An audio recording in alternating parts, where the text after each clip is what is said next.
Chapter 362. It was a uniform sound. People in the airport couldn't help but look back. Because they were all girls with good manners, with youthful and firm eyes. It didn't make people feel noisy, but they wanted to stop and see what was going on.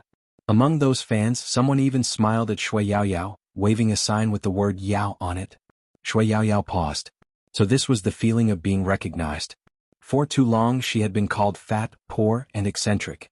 Even if she had dreams, the neighbors would only laugh at her. Originally she would always be in that darkness. Now, Shui Yaoyao looked up at the tall and straight figure walking in front of her. Sunshine, Justice, are they finally coming? Of course, there would be people taking photos of Fujio and Chinamo, especially when the two of them were walking together, and one of them was holding the other's collar. Weibo cried again because of their cuteness. Is the Almighty going to pack up Big Spade and bring him home? I really envy the girls at the scene. Isn't this scene too loving? When the people at the scene pass by, I just want to say Big Spade is so handsome, and I will never say that Big Spade is the one on the bottom. Good attack, I'm about to be conquered. Come on, give me some blood. It was because of this popularity that couldn't be suppressed no matter how hard it was suppressed.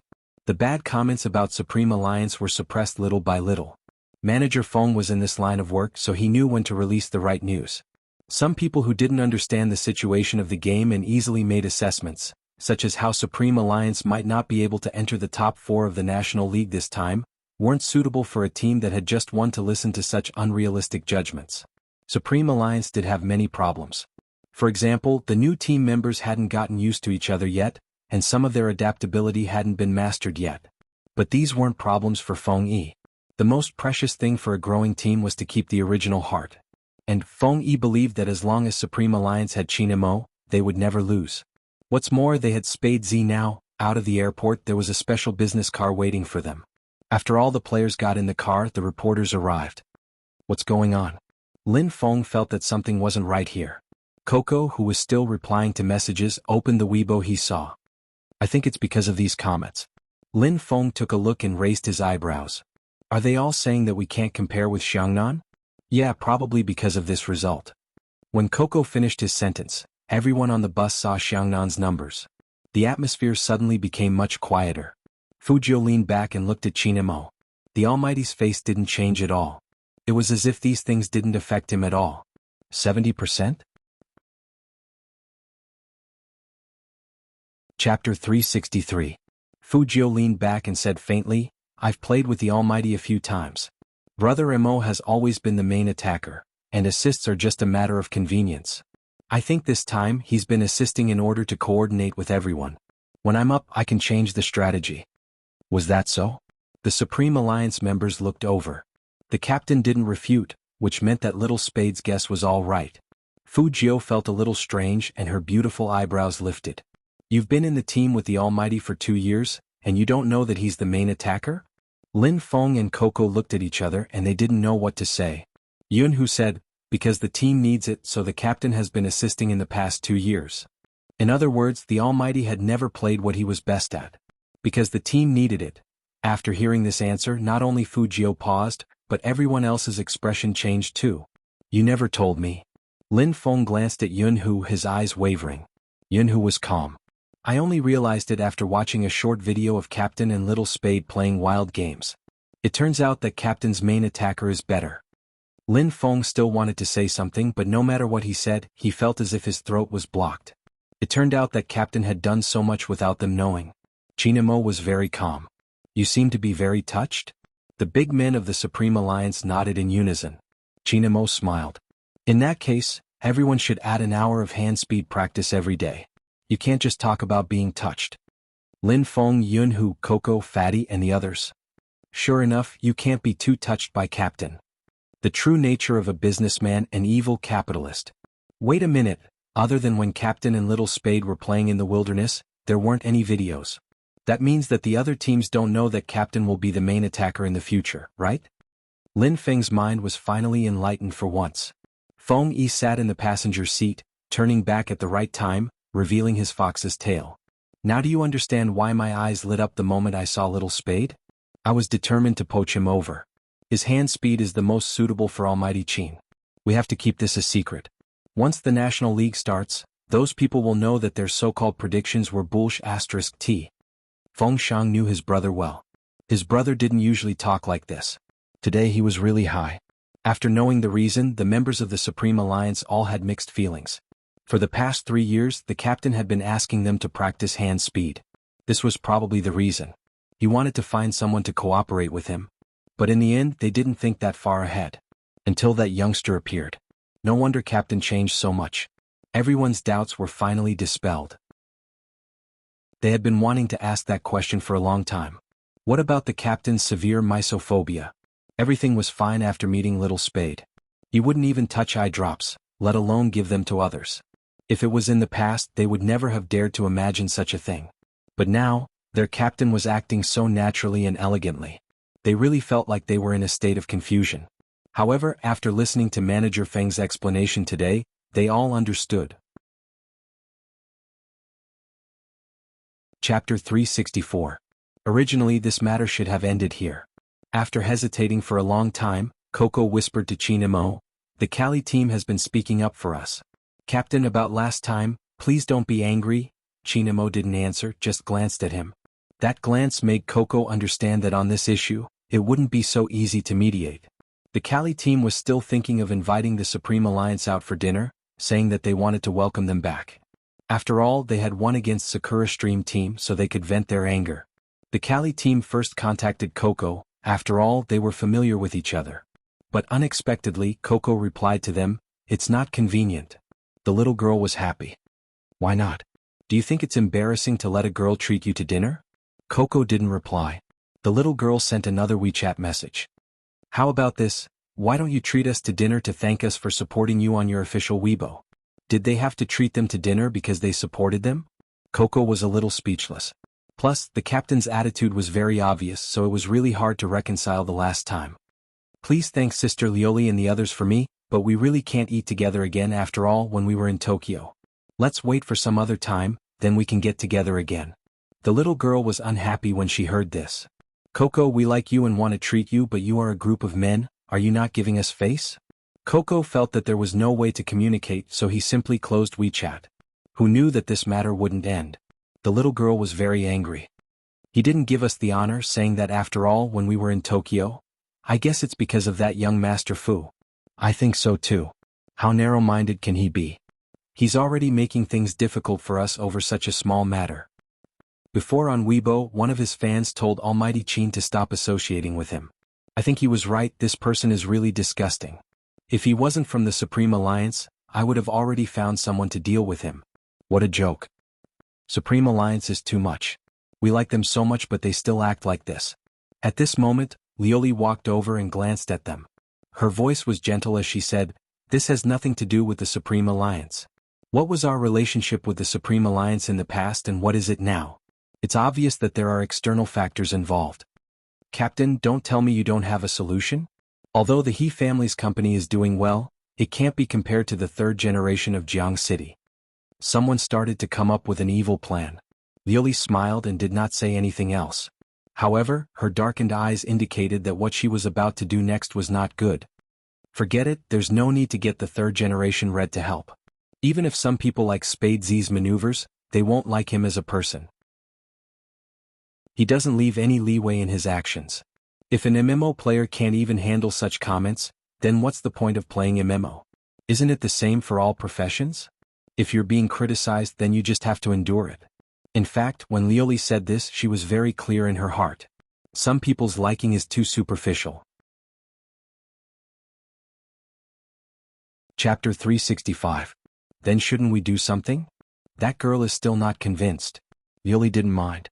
"If you guys are really angry, you can open a few Smurf accounts and go to Spade Z's official account to make him unhappy. Those young people definitely won't accept the way he dealt with Black last time. If you guys say that, they will definitely respond to you." "Will that work?" Lioli laughed. "For some children they must like others for them to like them. Once they are managed, they will have resentment in their hearts. They won't care about the nature of the matter and they still feel wronged. This is a chance for you to vent your anger. What about Supreme Alliance? Captain, we don't want to be hated for no reason. Spade Z came and it became like this, really? I don't want to say anything." Lioli put away her bag and her long hair fluttered.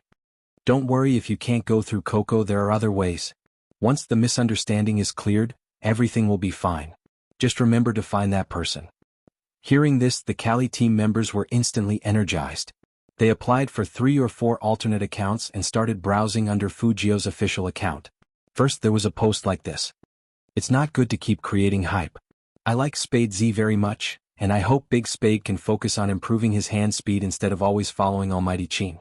Personal advice, you can ignore it. Good luck. 10 minutes after the post came out, the management deleted it. Once the post was deleted, it was a big deal.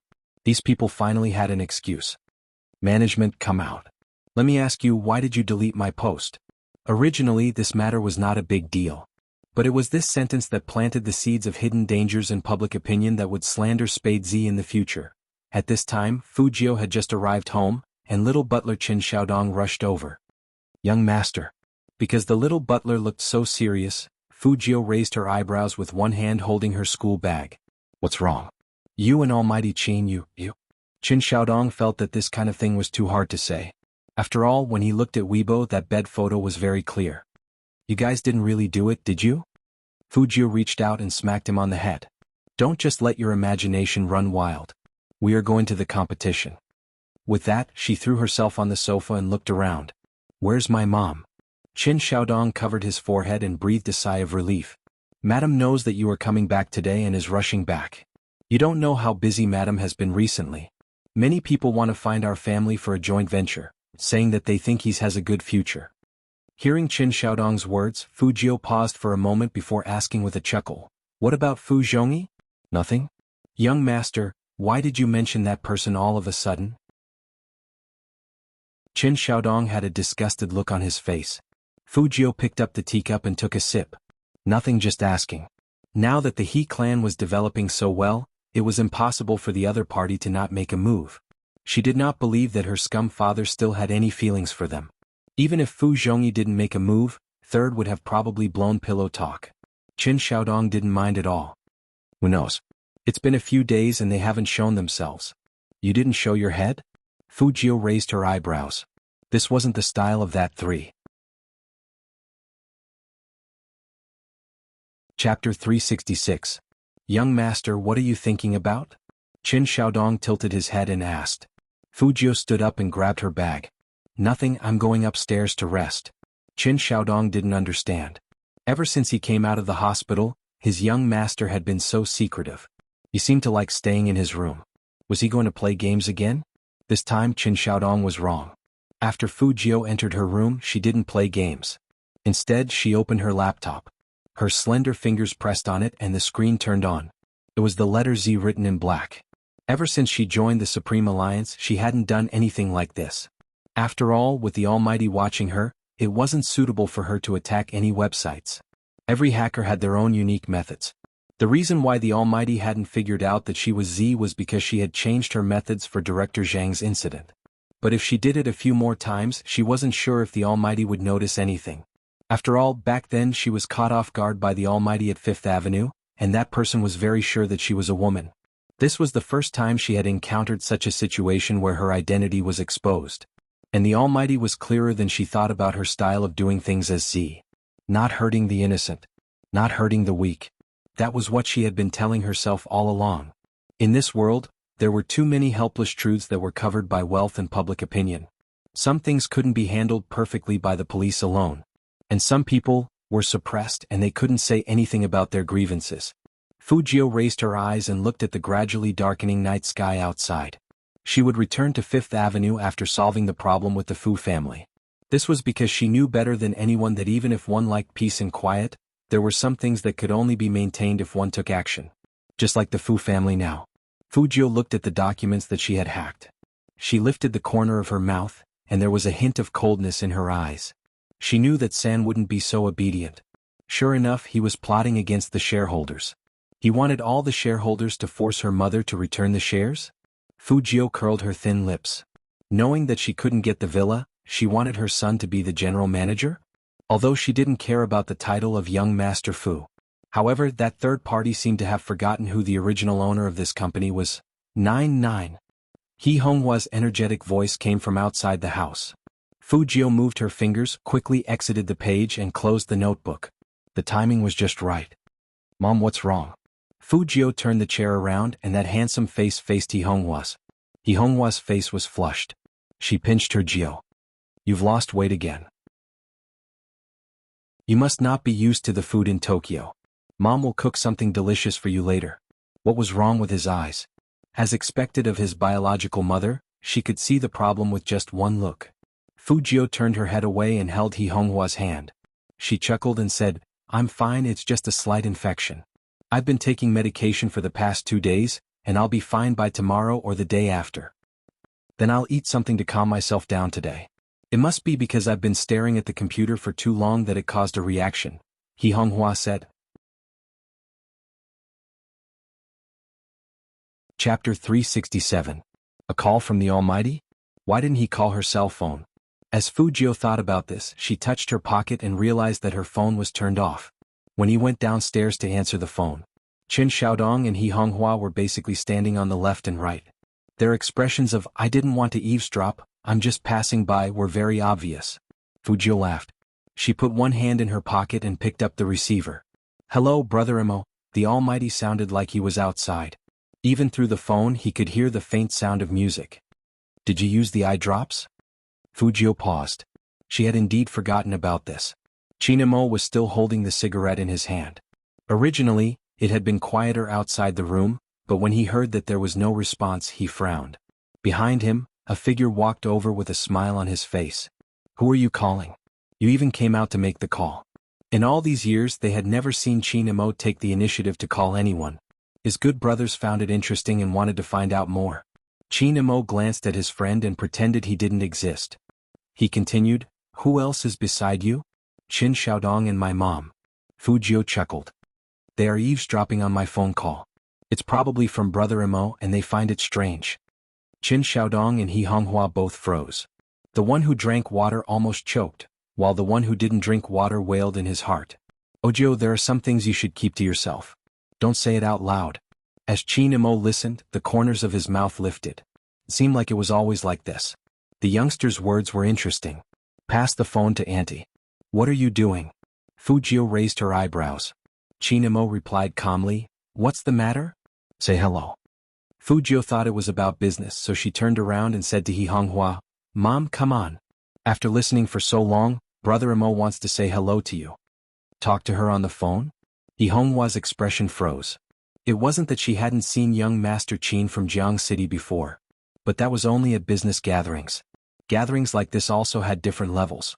Not to mention her, even Fu Zhongyi couldn't squeeze into young Master Qin's circle. She could still remember Fu Zhongyi holding a glass of wine and trying to get closer. He Honghua, on the other hand, did not have that kind of idea. Anyway, she knew her own appetite the best. Since they were not in the same circle, there was no need to put down their pride and force their way in. If that was the case, it would be too lowly. However, He Honghua was still shocked by the young man's aura. He Honghua came from the countryside, so she envied cultured people the most. Qin Imo, on the other hand, looked like a celebrity who exuded nobility from head to toe. He Honghua had thought that she would never have any contact with the Qin Corporation in this life. Who would have thought? Phone. Is that Auntie? The voice on the other side gave people a luxurious feeling. This made He Honghua feel like she was dreaming. She coughed heavily and put on the posture of a parent. Yes. Qin Imo probably hadn't made such a call before, so he thought for a moment and said, Auntie, I'm a bit rash with this call today, but I'm still worried about Fu Jiu. He overuses his eyes. It's best if Auntie can supervise him at home and make sure he doesn't use his computer or phone casually. Fu Jiu stood there with her hands in her pockets. She didn't know what the Almighty was talking to her mother about. Chapter 368. What's not a problem? Fu Jiu was still raising her eyebrows. He Honghua hung up the phone, and her expression was especially serious. Madam, I'm here. Qin Xiaodong came over. He Honghua glanced at Fu Jiu first and then said, Confiscate all the electronic products on young master, and don't let him use the computer for the next 2 days, got it? Don't worry, madam. I'm here and I won't let young master do anything wrong. Qin Xiaodong promised. Fu Jiu, what did the Almighty say to her mother that even her mother wanted to monitor her? Qin Imo could probably imagine the young man's gloomy look on the other end of the phone after hearing the news, and the smile on his lips deepened. Han Feng, who was standing behind Qin Imo, was stunned after seeing his expression. What's going on? He has a woman? Then tonight's game is going to be difficult. Han Feng frowned, but soon he laughed again. The small fights outside were probably not going to be a big deal. Let's wait for his sister to bring her people over. Han Feng whistled and followed him into the card bag. The people sitting inside were all from the military compound, and they were familiar with each other. But two of them were thrown into the army by their families when they went to university, and it was not easy for them to come back. They were definitely looking for their brothers to have a good time. But with Qin Imo around, they wouldn't go too far. At most, they would drink in a nightclub. After all, they were all well educated. Everyone was different. Sitting in the card bag, some people couldn't wait and wanted to get close to them. Especially some girls who came out to play, they looked at people with hooks in their eyes. But these four people were strange. They didn't ask anyone out, and one of them just raised his glass to the girls with a smile on his face. As for the rest, they just sat there and discussed other matters. I heard you have a new sister. When are you going to bring her out? The one who asked this was one of the people who just came back from the army. His name was Jing Ran, and his calm look was indeed suitable to wear a military uniform. After hearing his words, Jianghu, who was drinking, paused and said lazily, "There's nothing to see." Done. Han Feng glanced sideways. Don't be unhappy. I understand you. Your father gave half of his wealth to someone else for no reason. But that family is so poor that they don't have anything they want. I heard that they have an older daughter who is very fat. She's our junior from number 1 middle school. What's her surname again? Look at me, don't bother about those unimportant people. If her mother marries into the Jiang family, won't she be at your mercy? Hurry up and change your attitude. In a while, a beauty will come over and help us drive. How about that? Big brother treats you well, right? He knows that you're unhappy, so he found someone to warm things up. Jianghu frowned, looking frustrated. They aren't as bad as you make them out to be. Yes, we really can't blame them. After all, anyone would cherish the chance to walk out of the slums. That man's words hit the nail on the head. Because of that, Jianghu felt unhappy. Just as he was thinking about it, a voice came from the other side.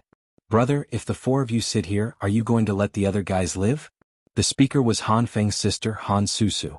She was dressed very beautifully, and it was the most eye-catching attire of the time.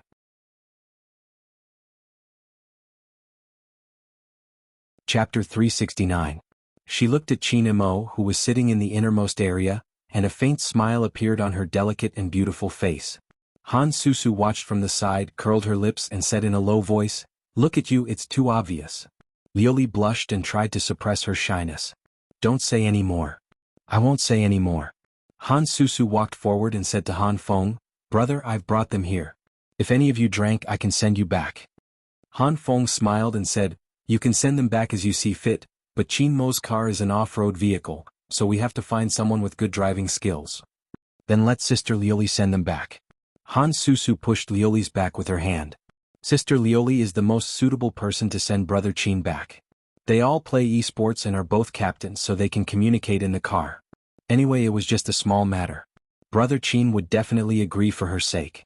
At least that was what Han Susu thought. She had heard some of the reasons. She even went to the official bar to take a look before coming here. It was enough to show that Spade Z was a narrow-minded person.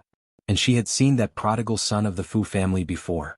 Even though he was the one making trouble downstairs every time, and they were sitting in the card bag. But for that kind of person, no one would have a good impression. Unexpectedly, that prodigal son also knew how to play games, and it was said that he was quite good at it. But so what? He had a bad character, so he couldn't enter their circle. Sister Liuli had always been interested in Brother Qin, and they were a good match. But because of some conflicts between teams, Brother Qin was angry with Sister Liuli now. That prodigal son was still manipulating them. Didn't he think about the relationship between them? Was it something he could manipulate? Han Susu didn't know the whole story, and all she knew was what the Kali team told her, so her perception was wrong. Qin Imo leaned over and put out the cigarette in the ashtray. His handsome face was indifferent, and he only said one sentence, "What's the point of you doing this?" 7 words, no more, no less. But it was enough to hear the coldness in it. This time, not only Han Susu but also Liuli's face was embarrassed. However, she was already prepared before she came, so she didn't show it. Han Susu, on the other hand, was a little annoyed. She didn't understand why Big Brother Qin was so ungracious today. "Brother Qin, you." She still wanted to say something. Liuli pulled her back and said softly, "Forget it. You and I both know that young Master Qin values his teammates. At the end of the day, it was all because of that useless young Master Fu. It must be because that young Master Fu's heart was too dark. It was just a small argument, but he thought the worst of others. That's why he ended up like this. I really don't want to say anything more. Boring. Han Susu was so ignorant, and she didn't realize that there was anything wrong with it. Compared to Han Susu, Han Feng, the elder brother, was much calmer. Even after seeing his brother's attitude, he had a feeling that something was wrong today. Sure enough, Qin Imo stood up with one hand in his pocket. Han Feng. Han Feng subconsciously raised his head, only to see that there was no warmth in his friend's eyes. Chapter 370. Wait a minute, you drank the most just now. How can you drive in this state? Han Feng was anxious to get him to stay. How about I find a designated driver for you? Qin Imo stopped and looked at Han Feng. Finally, the coldness in his eyes faded a little. I don't need a designated driver, I'll find someone to pick me up. That's fine. Han Feng was almost sure that there was a reason behind this. He didn't want Yu Lao to get himself into trouble this time. Looking for Secretary Liang? I have his number here. Qin Imo took out his phone and dialed a number. Not him, someone else. I can see if that guy is obedient or not. Han Feng. This tone. Why does it sound hard to describe? Who is it? Qin Imo didn't seem to want to hide it from anyone. He actually turned on the loudspeaker. After a few noises. Brother Imo, what exactly did you say to my mom? She won't even let me read her novels now. How am I supposed to spend the night? Qin Imo was speechless. Brother Imo, what did you say to my mom? She won't even let me read her novels now. It was that useless young Master Fu. The Kelly team's members all lowered their eyes. Lioli's hands clenched even tighter. She finally found a chance to send Almighty Qin home. Gone just like that? Fu Jio was still sighing. Brother Imo, let's talk about trust in each other. If you look at me like that, I'll feel like I'm in a police station. You've been in a police station before? Qin Imo said as he took a puff of his cigarette. Fu Jio thought of the scene from her previous life and shook her head decisively. No, it's just an analogy. I think Brother Imo can understand it better with this analogy. After all, we are all so handsome, so there shouldn't be any problem communicating with handsome guys.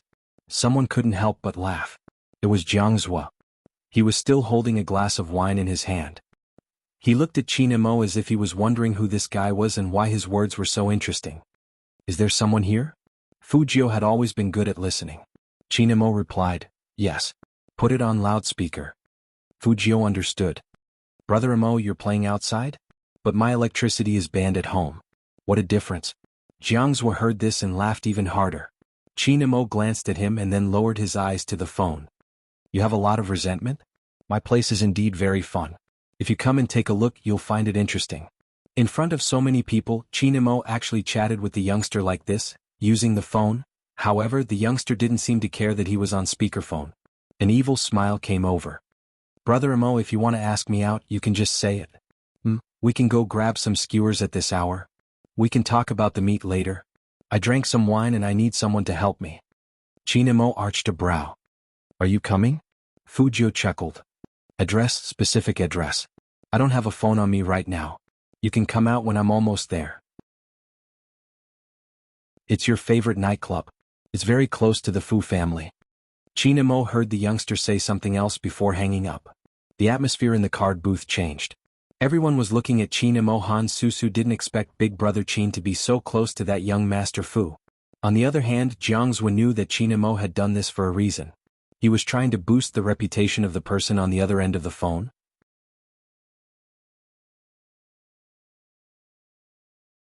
Chapter 371. The awkward atmosphere in the card bag lasted until Qin Imo stood up again. He raised his hand to take his coat, and his voice was very calm. That guy is almost here. I'll go first, you guys go ahead. Wait, let's go together. Han Feng also wanted to see what kind of person that loser young Master Fu was, and why Qin Imo treated him so differently. A group of people walked out of the nightclub and it was not inconspicuous. After all, the women were beautiful and the men were handsome.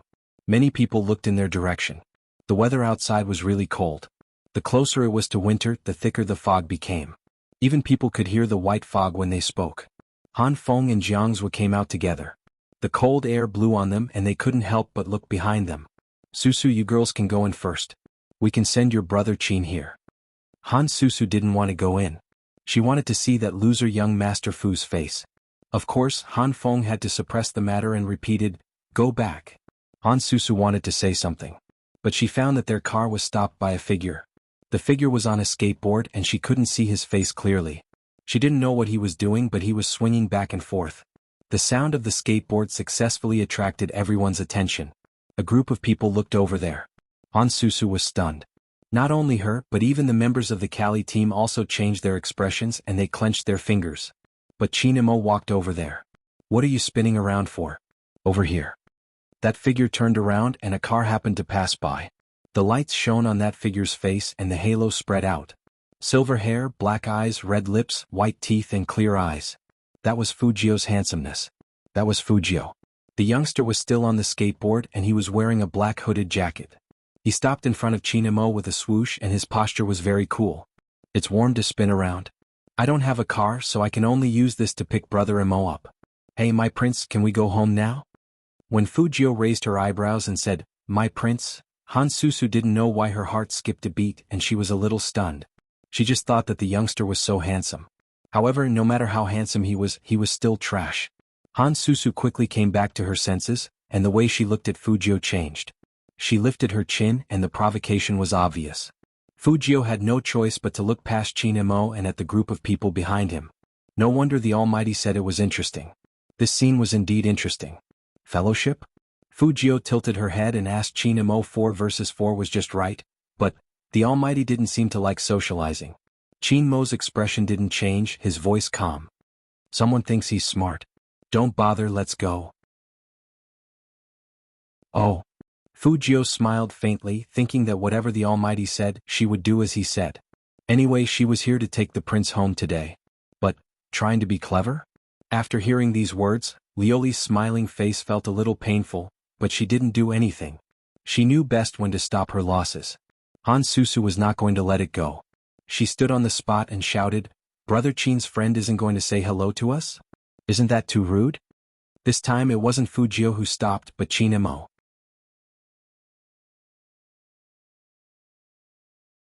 Chapter 372. Why do you want me to shut up? Han Susu couldn't say anything else after the word, "I." Not because of anything else but because of the way Chinamo looked at her. His eyes were extremely cold. "Why don't you continue?" Chinamo smiled, but his eyes seemed to be overflowing with black mist, so cold. When she was young, Han Susu was most afraid of Chinamo like this. At that time she didn't dare to get close to this person, and it was the same now. People who knew Chinamo knew that when he smiled like this, it meant that he was really angry. "Go on." Chinamo walked over slowly. "Let me hear what else you have to say." That kind of pressure seemed to freeze the surrounding air. Han Susu's eyes were red, but she didn't dare to be stubborn. As her brother, Han Feng also knew that today's matter was terrible. "Chinamo, my sister is still young. Eat more walnuts if you are young." Chinmo's voice was still very calm. Han Susu didn't understand. Why did he want her to eat more walnuts? Fujio watched from the side and sighed helplessly in her heart. Was he a high school student? How did he learn Chinese? He was so confused. However, not understanding the Almighty's poisonous tongue was also a kind of happiness. After all, no one wanted to know that they had a hole in their head and needed walnuts to fix their brains. Han Susu really didn't understand anything, but she knew who the culprit was. She looked at Fujio immediately. "It's all because of you. You're so good at manipulating people like this." Fujio, she was just an onlooker from the beginning to the end, okay? She was lying. Fujio couldn't stand white lotus flowers. She couldn't stand it in the past and she couldn't stand it now. This was also a flaw in her character. She was brought out of the womb and she couldn't change it. Fujio swore that if the other party said one more word, she would vent all the anger from not being able to touch her phone for 2 days. Unfortunately, Chinamo didn't give her this chance. He took another step forward and looked at Han Susu. "Do you want to die?" Han Feng saw that the situation was not right and shouted, "Chinamo, Susu is my sister." "I know." As Chinamo spoke, he glanced at Han Feng slowly. Then he swung his fist over and hit Han Feng's face heavily. His posture was fast and accurate and there was wind in it. He didn't even give Han Feng a chance to recover. Bang! Han Feng leaned to the left. The members of the Kali team couldn't help but exclaim. Jianghu wanted to pull him away. However, she realized that Qin Mo didn't have the intention to continue after another hit. I don't hit women, but I can hit a woman's brother. Qin Mo stood tall as though there was no one around. His voice was cold, and it made Han Feng, who was about to retaliate, snap out of it. He cursed in a low voice, but he also knew that this time it was his side that was in the wrong, and it was especially wrong. There was nothing more to say. Han Feng just stood there and rubbed his cheeks. Everyone knew that Qin Mo didn't use all his strength. Otherwise Han Feng would have fainted. They all came from the same courtyard and they always fought together in school, so they all knew each other's skills. Han Susu was still unconvinced. Brother Qin, how did I offend you to make you treat my brother like this? It's all because of this fu, swish.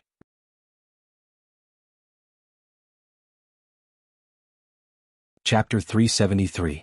Han Susu was shocked, and her eyes widened when she saw the skateboard rushing towards her. If Han Feng hadn't pulled her back, her knees would have been hit.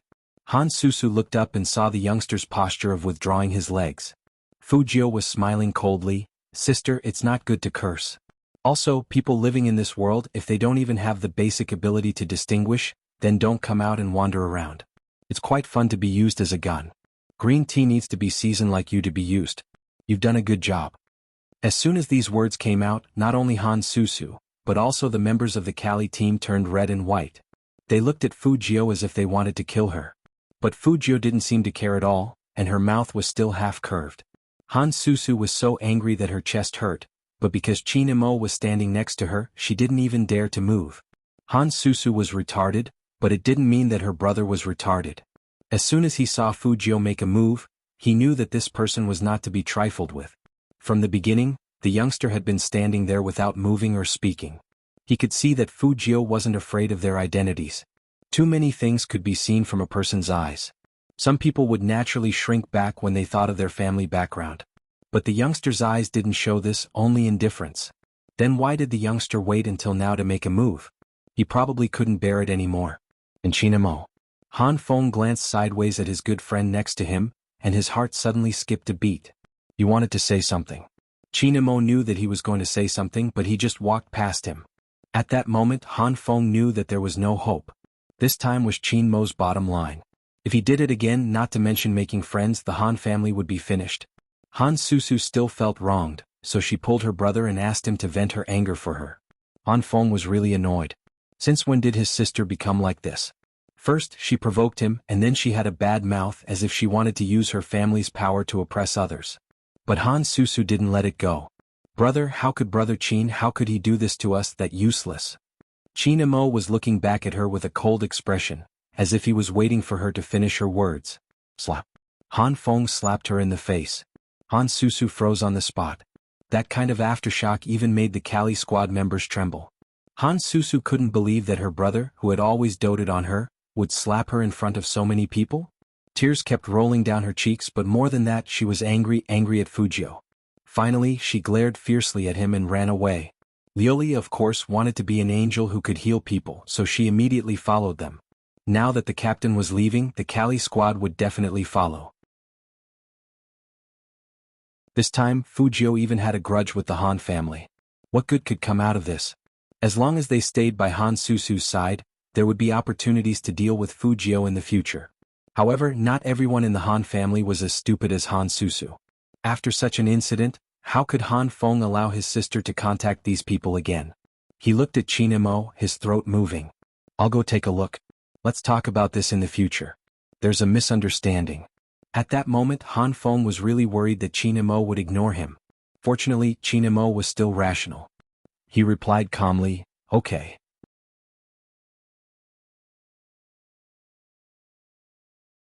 Chapter 374. Jianghu saw things clearly and walked to Qin Mo's side. Susu is naive.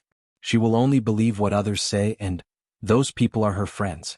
I believe that after this, Han Feng will ask her to be more careful. Yeah.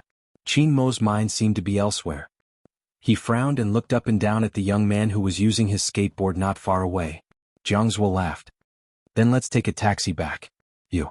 He followed Qin Mo's gaze and said jokingly, as a prince, you should be more environmentally friendly. After all, someone is here to pick you up. Let's go. Qin Mo thought about it and found it a bit funny. Indeed, no one picked someone up with a skateboard. This was probably enough to make Jianghu laugh for a while. After a day of frustration, there was finally something interesting. Jianghu turned around with a smile and looked back at the two. One was cold and indifferent and the other cool and handsome. They were both wearing pure black coats, but the young man's coat and hat had a circle of pure white fur around it. Chinamo was wearing a British-style trench coat, standing there like a devil. The young man was walking towards Chinamo. The two formed a sharp contrast, but they were both handsome and complemented each other.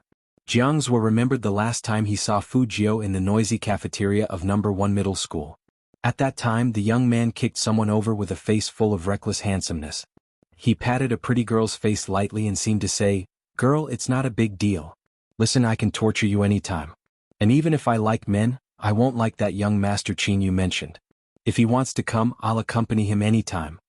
Jianghu still remembered that when Chinamo heard those words, he only raised his eyes and glanced at the young man. Who would have thought that these two would be together, and they seemed to have a good relationship? Just like that, the nightclub was cleared. Fujio walked back with her skateboard and saw that Chinamo was the only one left. He looked upset. "The skateboard seems to be broken and I hit the car." Chinamo felt that the latter part of this sentence was the main point. He raised his eyebrows carelessly. Fujio's face was full of praise. "A very domineering Land Rover. The license plate is awesome, 666. Great, it was his car." Chinamo glanced over at the youngster. Fujio touched the bridge of her nose. "I used a bit too much force just now. Fortunately, I didn't hit too hard." Then she smiled. "It's just a little paint, so Brother Mo, you have to buy me a new board." "This fellow?" Chinamo chuckled. "I can buy a board for you, but before that, can we talk about the paint first? A limited edition Land Rover's paint job." Fujio didn't want to think about the price. She said decisively, "Brother Mo, let's just mind our own business. It's more convenient. Let's go and get some skewers first." Chinamo lifted his lips, his fingers flicking the skateboard the youngster was holding. "Are you going to take me to eat meat with this broken skateboard?" Fujio smiled faintly. "This board is big. It still can't fit two grown men." Just as he was about to smoke, he saw that the youngster's left eye was still a little red. He folded the cigarette and flicked it into the trash can. "Drive my car." Fujio pointed at herself. "I'm not old enough." One was drunk driving and the other was under 18 driving a Land Rover on the road?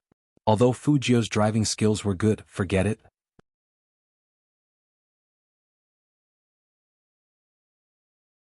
Chapter 375. Chinamo rejected it in his heart. At least at the beginning. But he remembered that the boy was in his rebellious phase. So he just stood on it. Both feet.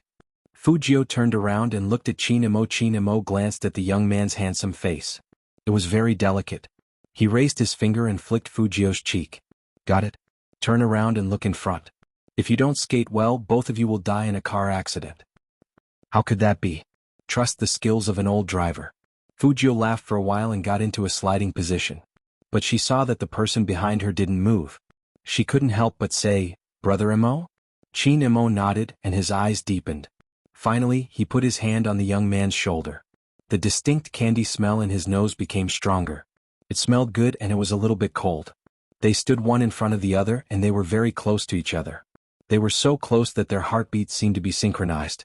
Chinamo had never been so close to anyone. Every time the young man skated with his left leg, there would be a gust of wind.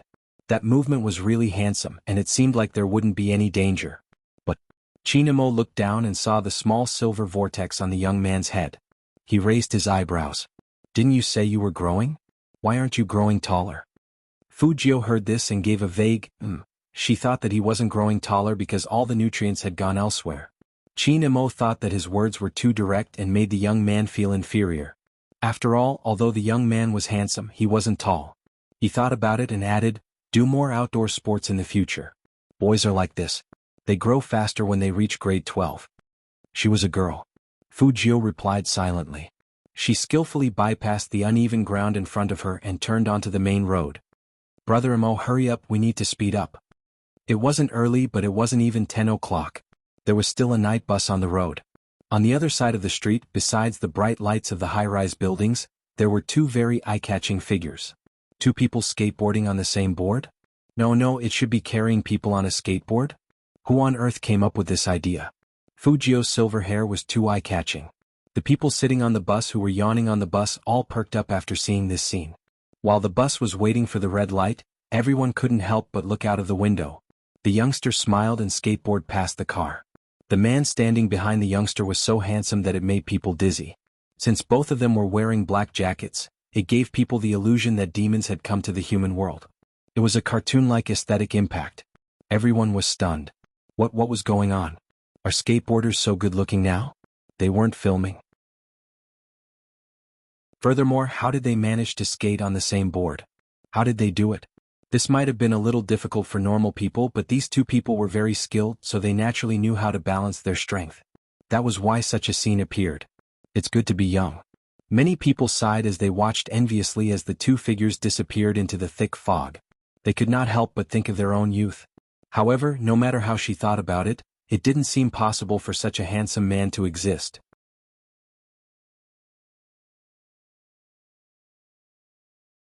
Chapter 376. The place where they ate kebabs wasn't far from Fujio's house. It was just in an alley in Jianghu City. In winter, not many people ate kebabs, but many people ate hot pot.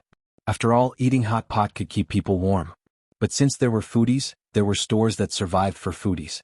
It was cold outdoors, so it was the same indoors. It was warm indoors in the north, and this kebab shop wasn't big. Inside, there was a big stove fire that only old people in Jianghu City had the chance to see. It was very retro. Fujio held up her skateboard. Chinamo raised his eyebrows. This shop? Fujio laughed. Don't be fooled by its ugly appearance. The meat is real, pure sheep. Nowadays there were many adulterated things. Everyone knew that. The shop was different. It was an old couple who made the kebabs, and they were very particular about authenticity. So cold, so cold. Fujio said as she pushed the door open and ran in. She finally looked like a high school student. Chinamo followed behind her, and he did look like an otherworldly person. That was why when they came in, they were surrounded by a few people who had just finished playing games in the internet cafe. Those people weren't that old, so they ordered a table full of beer. When they saw Fujio with a skateboard in her arms, they were stunned for a moment.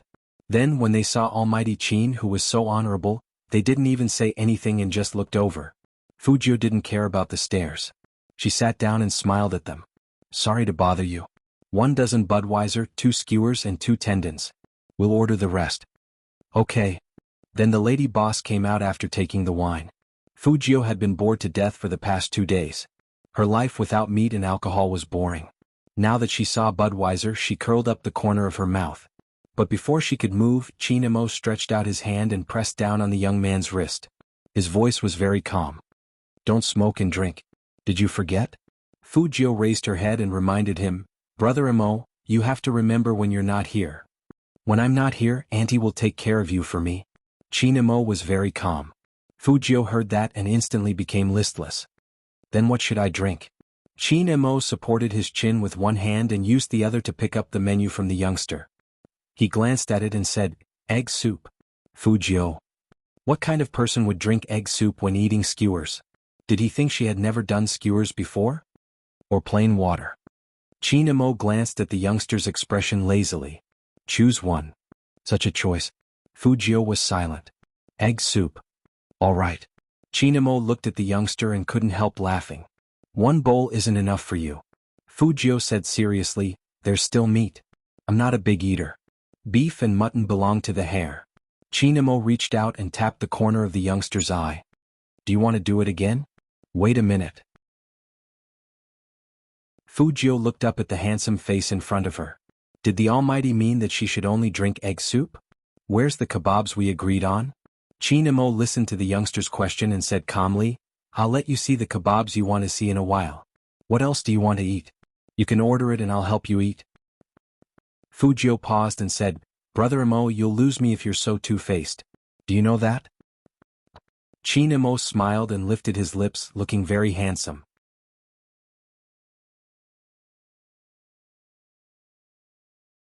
Chapter 377. Then shouldn't I thank you? Chinmo's voice was very oppressive when he got closer. Fujio wasn't afraid of him. She smiled and said, What? Brother Imo, are you finally going to marry me? If you are Brother Imo, you don't need a dowry.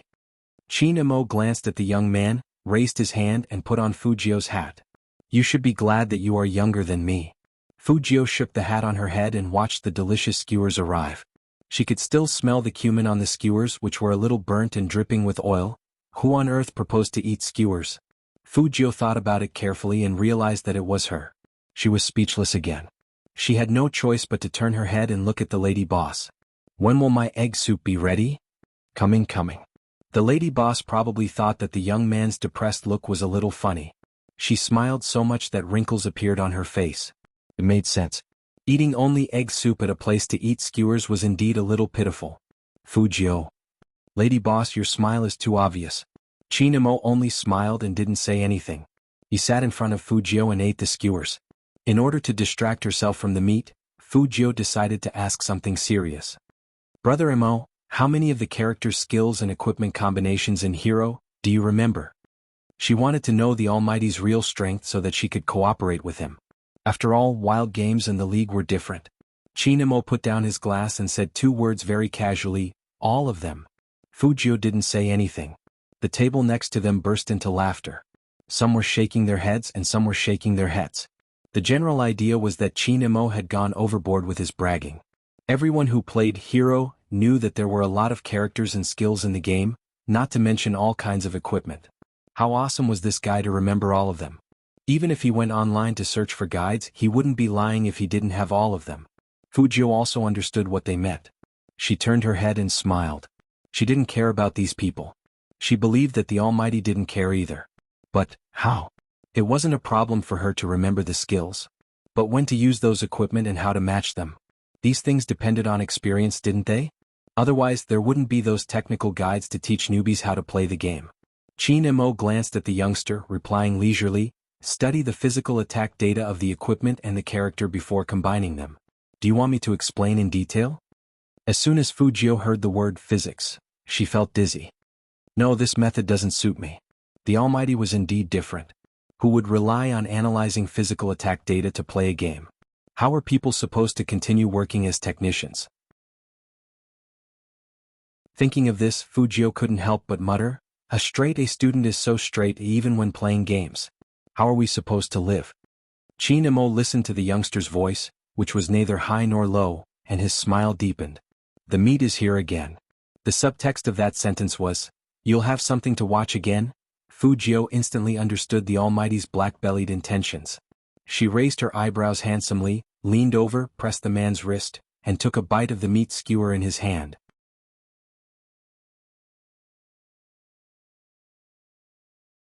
Chapter 378.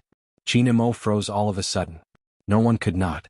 While he was happily eating the skewers in his hand, he suddenly saw a fair and clean face with fine hair, thick eyelashes, and light-colored lips on the right side of his face. At that moment he felt an inexplicable itch in his heart. The feeling from skateboarding came back. It was like a fluffy feather rubbing against his whole body from his right cheek. The gamers who were eating skewers at the side all looked in their direction. *CK. What's going on? Did they drink too much? It was one thing to see their friends gay in the game, but how could they be so gay when they were eating skewers outside? They must be high. Let's rub our eyes. Fujio took advantage of this moment to pull herself back to her seat. She had a piece of meat in her mouth, and her lips were still half-curved. She smiled handsomely and wantonly. Sure enough, it tastes good. Chinamo tilted his head and smiled. Then he leaned forward and pinched the youngster's chin with his fingers. That aura of abstinence made people's hearts race. If you dare to eat again, I promise I will have many ways to make you regret it, understand? Hey brother Imo, this position is a bit close. Fujio reminded him with a smile. Chinamo sneered and slowly rubbed the youngster's chin with his thumb. Why didn't you say close when you leaned over? I almost kissed you. Fujio laughed when she heard the last four words and replied, or brother Imo will kiss me back. As soon as she said that, Fujio felt terrible. The Almighty was capable of anything. Why did he continue to provoke her at this moment? Sure enough, the Almighty didn't say anything. He just looked at her with a deep and dangerous gaze that made people's breathing slow down. The smell of barbecue lingered in her breath. Even the guys next door didn't move. She was going to die. That was the only feeling Fujio had. She had to escape. When necessary, Fujio's skills could be improved by 3 levels like now. She tilted her head, then turned sideways.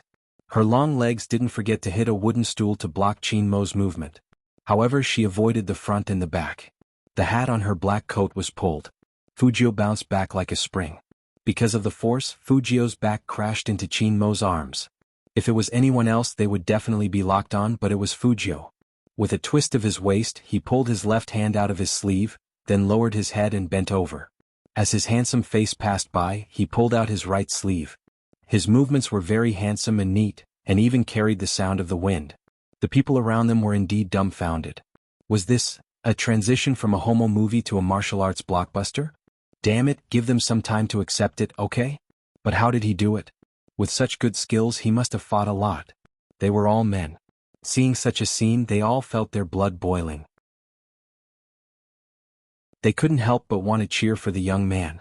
Great! Unfortunately, as soon as the onlookers finished saying good,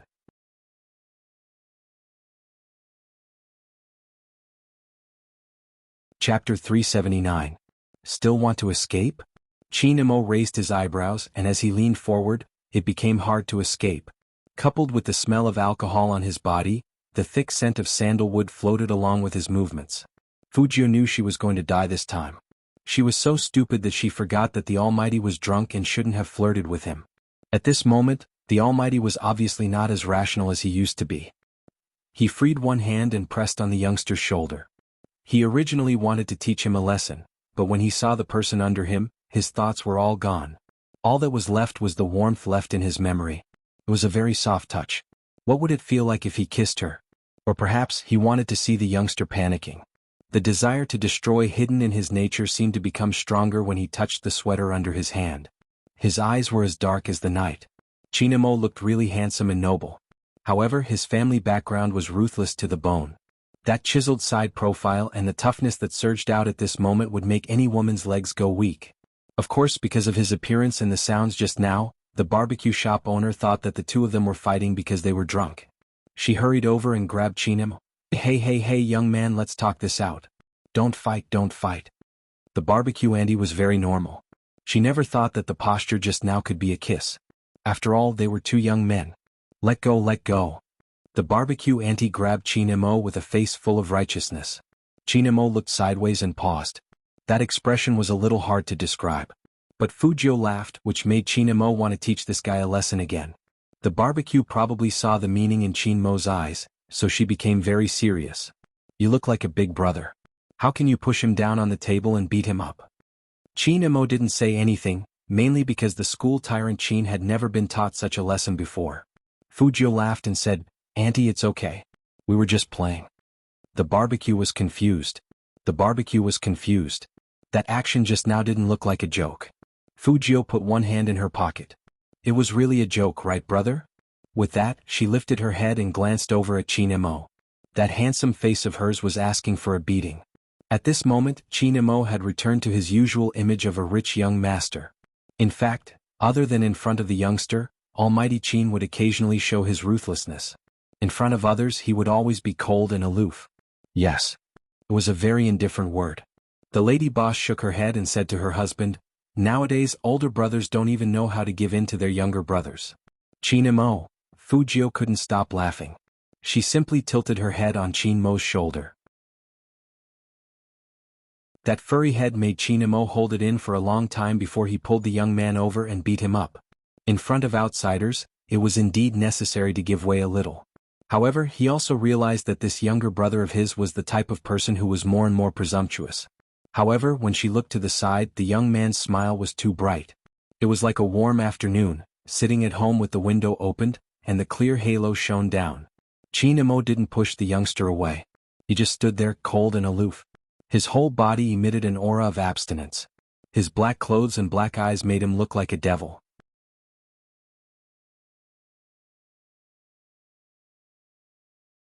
Chapter 380. After all, they were outside. Fujio didn't laugh for long. She still had to sit down and eat. But from then on, the lady boss would always look over at Chinmo before she sprinkled cumin on the meat skewers. She looked like she was saying, I'm watching you. You better not bully your little brother. Fujio giggled. The gaming otakus who had been watching for a long time drank their beer. Damn, why was it that once a person was handsome, everything looked good? They absolutely didn't believe that these two were fine. But that wasn't the point. Instead, one of their phones rang and there was only one message on WeChat. Are they afraid to come? That person showed the message to his friends. F***ck mother ***ker. Tell him let's kill him. Isn't that a prick?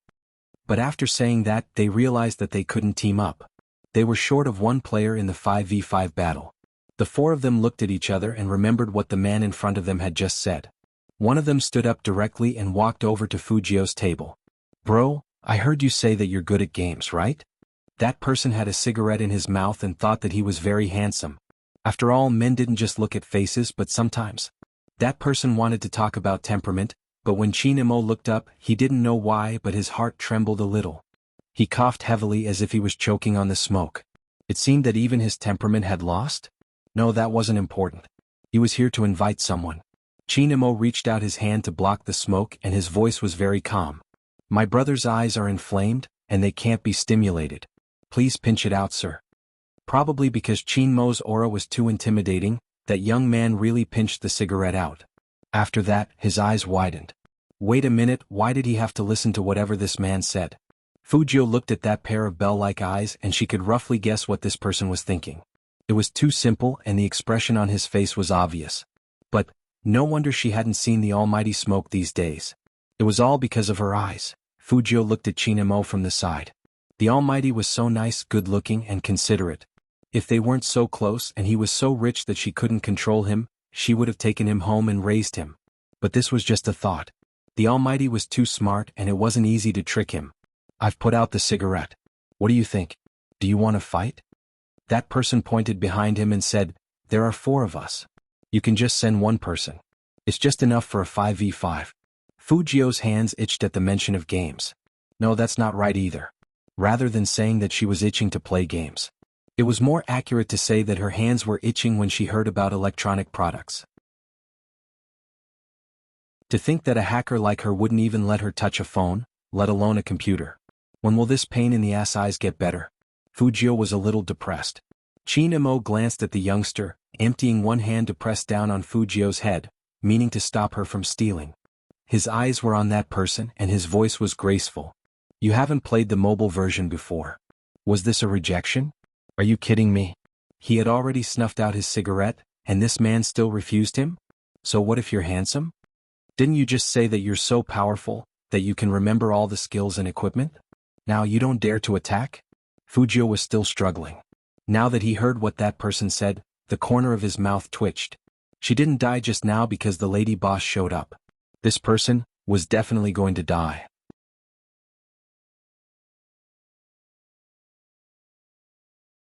Chapter 381. Luckily, his friends were smart enough to know that Chinemo wasn't someone to be messed with. They stopped their brother and explained, Bro, we need someone to play the game. We're in a hurry so the gangs are fighting. Gangs?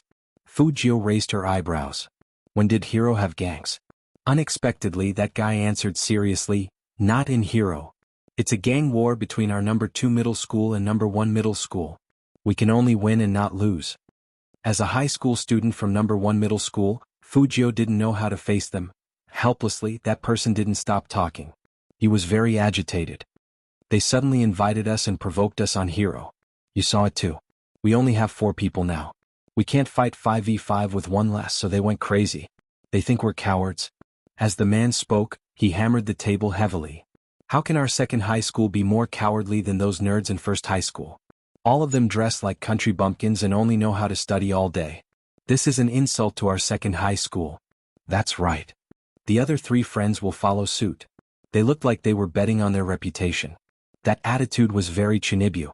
Facing such a passionate invitation, Chinemo said slowly, if that's the case, then I can't join you. What? The young man glared at him again. Bro, even if my words were a bit harsh, this is an emergency. As a man, you should understand that we can't lose face at this time. We have to fight them. Chinemo glanced at him and said in a low voice, because I used to be a student from number 1 middle school. All of a sudden, those 4 people were dumbfounded. They looked like idiots.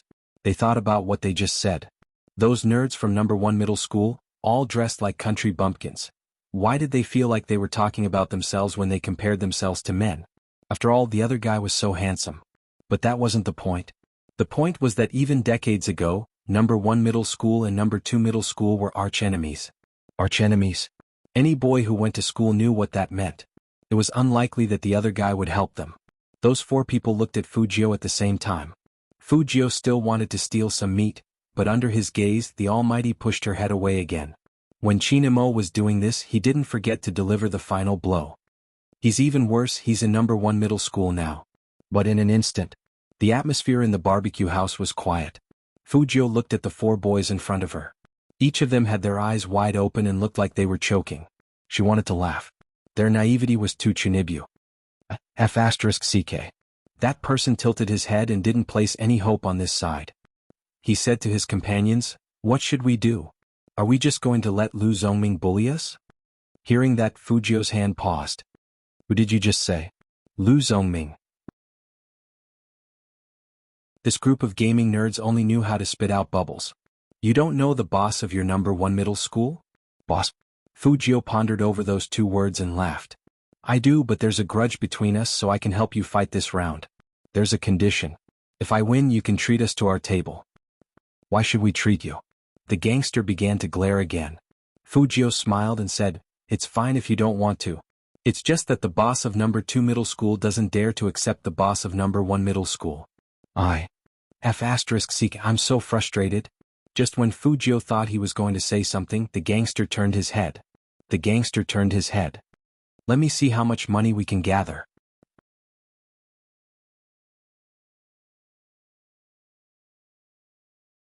Chapter 382. After saying that, the four of them started to dig into their pockets. They were really trying to pull money. Brother, what you're doing is wrong. The gangster turned his head as he collected the money. We don't need anything from them. This is called loyalty. Fujio chuckled. I'm just a student from number 1 middle school, and I feel guilty helping you guys fight against number 1 middle school. How about you be a little more loyal and stop fighting? Please, brother, can you control your expression when you're talking about guilt? I can't see where you're guilty at all. The four students from number 2 middle school emptied their pockets, but they only had 80 yuan. They put it on the corner of the table and said, This is all we have left after we pay the bill. Fujio counted the things she wanted from the Almighty. 80 was enough, so she smiled faintly and said, Give me a phone, let's begin. You don't even have a phone? Then why are we playing? The four students from second high school started to pull at their hair after saying that. Fujio raised her eyebrows. Borrow one from the lady boss. The lady boss is using a Nokia. You can't use it at all. It seemed that he often ate skewers here. He even knew what the lady boss used. Fujio also felt that it was a pity. She wanted to teach Lu Zongming another lesson. Of course, Chinamo could see the youngster's expression. He frowned. What's wrong with Lu Zongming? You've blocked me before. Fujio was telling the truth, even though she didn't say the rest. When Chinamo heard this, his eyes turned cold. He tilted his head and said to the second high students who were still scratching their heads, I'll do it. Really? The gangster's eyes lit up and then he asked, Are you sure you have a cell phone? Chinamo didn't speak. He glanced at him, took out his phone and played with it in his palm. The people on the other side all perked up. We're from Area A. Come in. You need to wait for 3 minutes, Chinamo replied calmly. The gangster stared at him again. Why? Download. Indeed, Chinamo has never played mobile games. After all, professional leagues are controlled by computers. Seeing this, the four of them were a little worried. They whispered, It feels a little dangerous. He didn't even download the game. Will he fail? There's no other way. If this drags on, Lu Zongming will really think that he can do it. Someone said, If worst comes to worst, we'll protect him and let him use a healing skill. We don't have to count on him to kill people, but he can heal us. All right. On the other side, the four of them were seriously discussing tactics. Fujio raised her eyebrows. Don't let the Almighty move to kill? This was really very difficult. There was wireless internet in the barbecue shop, so it wouldn't take long to download a mobile game. Helplessly, the gangster already regarded Chinamo as a bragging newcomer, so he looked at Fujio with pity in his eyes. When Fujio saw that he was about to enter his account number, she reached out her hand to stop him. She lowered her voice and said, Brother Mo, use my alternate account. Otherwise they will go crazy when they see your name. Chinamo didn't reject. Account password? 135975280, password 000000, Fujio said after she finished reporting. Chinamo clicked confirm and logged into the game.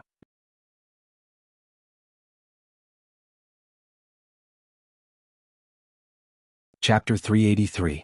Yes, of course. The other three were very serious. Talking about strategy with the Almighty? Why did Fujio feel like laughing when she heard the words of this group of Chinibyu? She did laugh, and the four of them looked at her at the same time as if saying, "Why are you laughing at such a serious thing? This is a fight, and it concerns a man's face and reputation."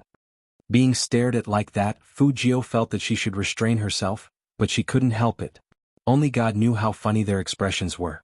She tilted her head and leaned on the Almighty's shoulder while laughing. Even her head was shaking. Chinamo had just chosen his skill when he felt a burst of breath behind his neck, and his fingers froze. "Handsome, what are you doing? Come with us." The gangster never stopped talking while he was playing the game. Wherever the character tilted in the game, his body would tilt in the same direction. Those who didn't know would think that he was playing a racing game. "Oh my God, you almost hit me." Fujio watched from the side and wanted to laugh again. She thought, "Who else can I hit but you?" But she also realized that the Almighty didn't seem to be moving, so she wanted to look up at him. But before she could do anything, the Almighty reached out and pushed her head away. He pointed a finger at her, looking very handsome. "Move aside." The impact wasn't just a little. Chinamo thought to himself that it was really troublesome to raise a little brother like this. Fujio saw that the Almighty didn't allow her to come closer, so she pulled her chair and moved closer to the gangster. She looked at the screen. "Don't go over, there's someone, run to the left." The gangster was still howling.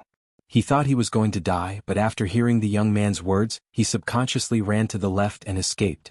He seemed to be relieved and he quickly healed himself.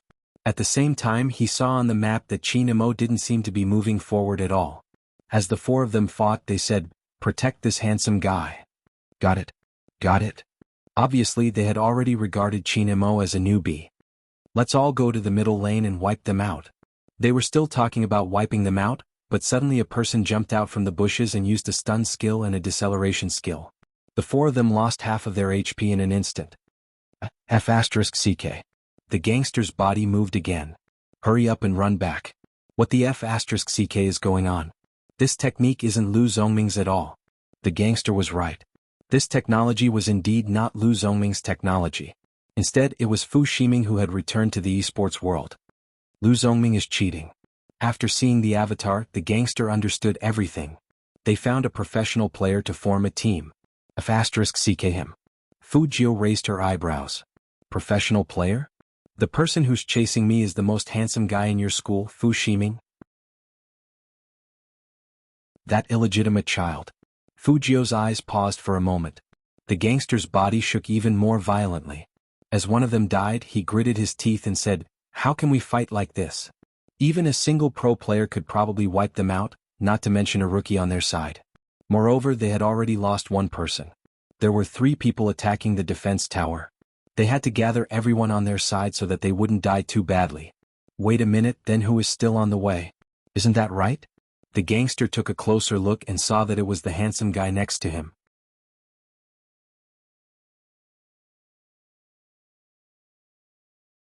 Chapter 384. However, in the next second, the gangster was shocked. Even his fingers were shaking. Because 2 words suddenly appeared on the screen. K.O. It wasn't the other side who KO'd them, but someone on their side killed the other side. They got the first kill? He couldn't be seeing things, right? The gangster rubbed his eyes and the other 3 were also dumbfounded. Just like that, before the 4 of them could recover from the shock, they heard the special sound of the game, double kill. F***CK. The gangster couldn't help but widen his eyes. He raised his head and looked at Chinamo.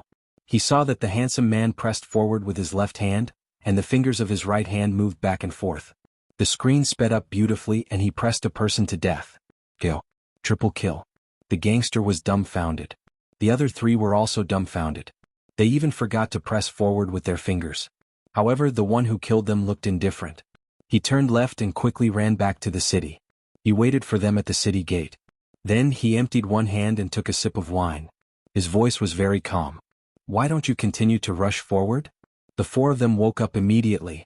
She unconsciously followed behind the man. The gangster was shocked, and the most depressing thing was that the man still had time to drink. But just now he didn't even know how to move. Why did it seem like he had a cheat code? The gangster didn't understand, so he said, "Bro, I thought you were a noob when I saw your moves, but I didn't expect you to be so tough." Qin Mo glanced at him and said in a low voice, "It's not easy to play with a phone, so I need to get used to it." The gangster. You killed 3 people after you got used to it? F***CK, what kind of attack power is this? Do you think we will believe you? The teenager didn't believe it, but Fujio did. The Almighty didn't play mobile games. In his hands, mobile phones and tablets were all tools for holding international conferences. There was one thing that Fujio didn't know. If she hadn't leaned behind Chinamo and affected the others with her breath, the Almighty didn't need to go back to the city to replenish his HP. On the other end of the phone, Lu Zongming cursed fiercely, "What the hell? I took a drop of HP from the opponent. How did I die?" Fu Shiming was sitting beside him. His face was filled with arrogance. He had successfully taken down one of the defense towers and was very nonchalant. He probably bought a skill. "Why do you care so much? I'll help you kill them later." Young Master Fu is right. Lu Zongming tried to curry favor with Fu Shiming. Young Master Fu wasn't here just now. Otherwise, that assassin in black would have died even if he had come 3 times. With young Master Fu around, they definitely wouldn't lose. It was just that they had been careless. So what if the other side was good? Could they be better than pro players? With this thought in mind, Lu Zongming was ready to go on a killing spree. F***CK. It's Fu Shiming. The gangster's body began to shake left and right again. "Hide, don't let him touch you." Qin Mo's voice was firm. He only said one word, "Kill." The gangster wanted to say, "Handsome, I am the commander of the battle. Shouldn't you be the one listening to me?"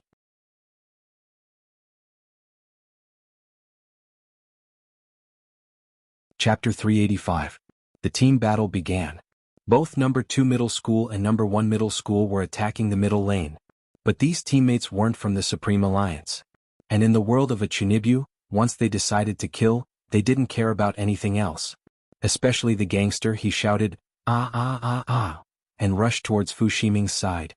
Fujio was stunned by his voice effect, and it was too late for her to pull his arm back. They watched as he charged into the crowd. 5 people surrounded him in an instant and he was instantly killed. Fujio looked at the distance. The Almighty couldn't save him in time even if he wanted to. F***CK. You killed my brother. Do you think I don't exist? Another person went berserk and rushed forward. Fujio held her forehead helplessly, and her silver hair fell between her fingers. Didn't they say they would fight with strategy? Was this their strategy? Kill him, yes, kill him. The gangster was dead, but he didn't forget to shout.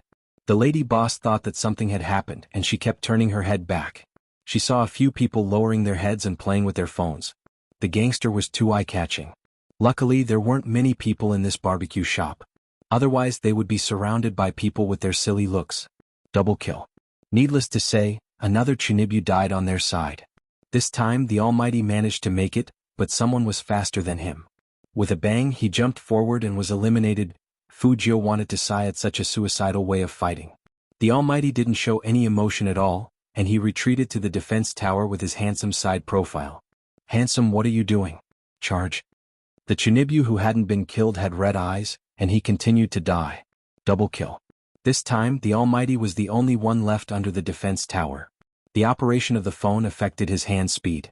But Fujio could see that the Almighty had lost a drop of blood to save one of the suicidal people. He stood under the tower, intending to fight 5 at once. The gangster finally succeeded in resurrecting, and he was about to rush forward. But before he could move his fingers, the phone in front of him was snatched away for some unknown reason. "Hey, that's mine," the gangster shouted at Fujio. Qin Mo's fingers moved a little. He thought to himself, "Forget it. Fujio has been very obedient these past few days. She probably can't resist touching her phone anymore." He could understand that a teenager in puberty would probably not be able to endure such a scene. Fujio really couldn't stand it. Even though she knew that the Almighty could stand in front of the defense tower and take on 5 people at once, she was still unhappy to see that scene. What kind of people were they? Did they think they were worthy of ganging up on a god? The gangster was completely shocked by the murderous look on Fujio's face. He didn't expect that the handsome guy who had been smiling just now would turn into a demon in the blink of an eye. His face was still the same, so handsome that it made them, who were talented but not good-looking, jealous, but his aura was completely different. It was like a sword that had been enlightened, and his whole body was exuding a sharp aura. "No, don't rush forward," the gangster shouted gloomily. You are going to die. Fujio didn't even raise her head. You also know what it means to die? The gangster was speechless. Why did he feel that this sentence was mocking him? He must be thinking too much. Yes, the situation was very serious.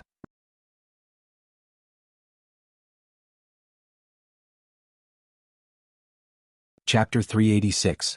Hey, those idiots on the other side are here to die again. Lu Zongming's eyes lit up with excitement.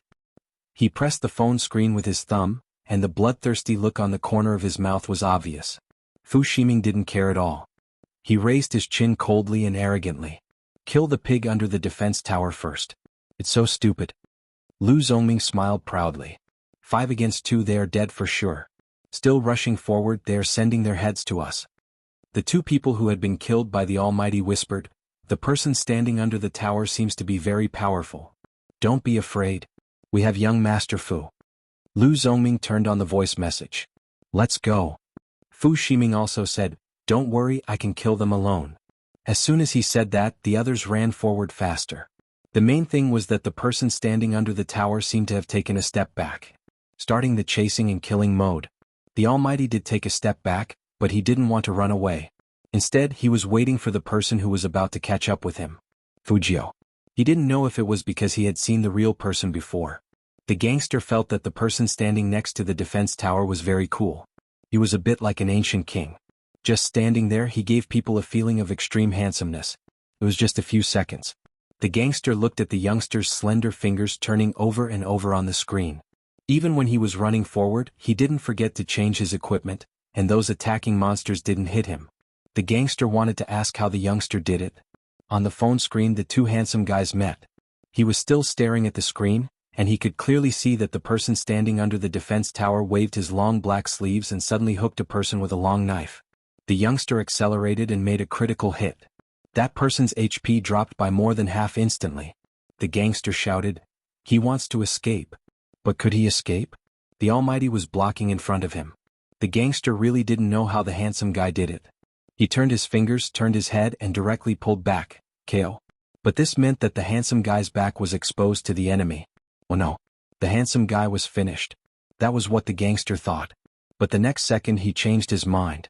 This was because the young man on his left had dived down and opened his arms to block the attack. At the same time, he couldn't give his opponent another blow. The gangster was really dumbfounded. Can games be played like this?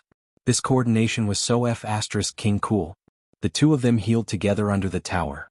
Without any pause, Qin Mo waved his Grim Reaper's long knife again. The person who was about to ambush the youngster was instantly killed on the spot. Double kill. The expressions of the second-year middle school students could no longer be described with words. Every one of them had their mouths agape. Even in a 2v5 situation, they could still kill their opponents. Moreover, both of them were now fully healed. It sounded like a long time, but in reality, it only took less than 20 seconds. When the game's music started playing, Fu Ximing's expression changed. He pressed the phone and cursed, "Is there a hole in your brain? Get out of the way." Lu Zongming was still alive, but he wasn't at full health. The dead man was still in a daze. The speed was too fast. They really didn't know how they died. The most terrible thing was that every whip of the opponent was so accurate that it made people shudder.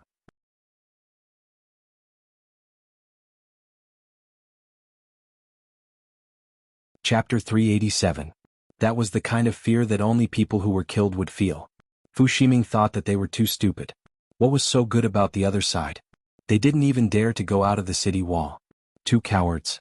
Who knew that as soon as he had this thought, the 2 figures who were still standing at the bottom of the tower jumped out at the same time and advanced side by side. They were so fast that no one had any time to defend against them. In the barbecue shop, nothing could be heard except the sound of the game. The gangster's expression at this time should be a close-up. After all, it was really hard to describe. How could they be so fast? And why did these 2 people have such a tacit understanding that they didn't even talk to each other and just rushed out together?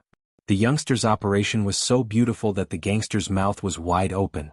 Silver hair, black ear studs, and a green bean in his mouth. How could he be so good at fighting? Not to mention the handsome guy on the other side. He asked him in a low voice while fighting, "Which one is Lu Zongming?" The gangster felt that he had been ordered around the whole day, which made him depressed. The one with the golden armor. How strange. He could even see the coldness that surged out of the handsome man's deep eyes after he said that. Then the next second, Lu Zongming was killed. Annihilated. 3 kills. He had to say that the sound effect was really cool. Wait for me. The gangster learned from Fujio. He grabbed the cell phone of his friend who had just been resurrected and wanted to rush forward in a hurry. But he didn't know.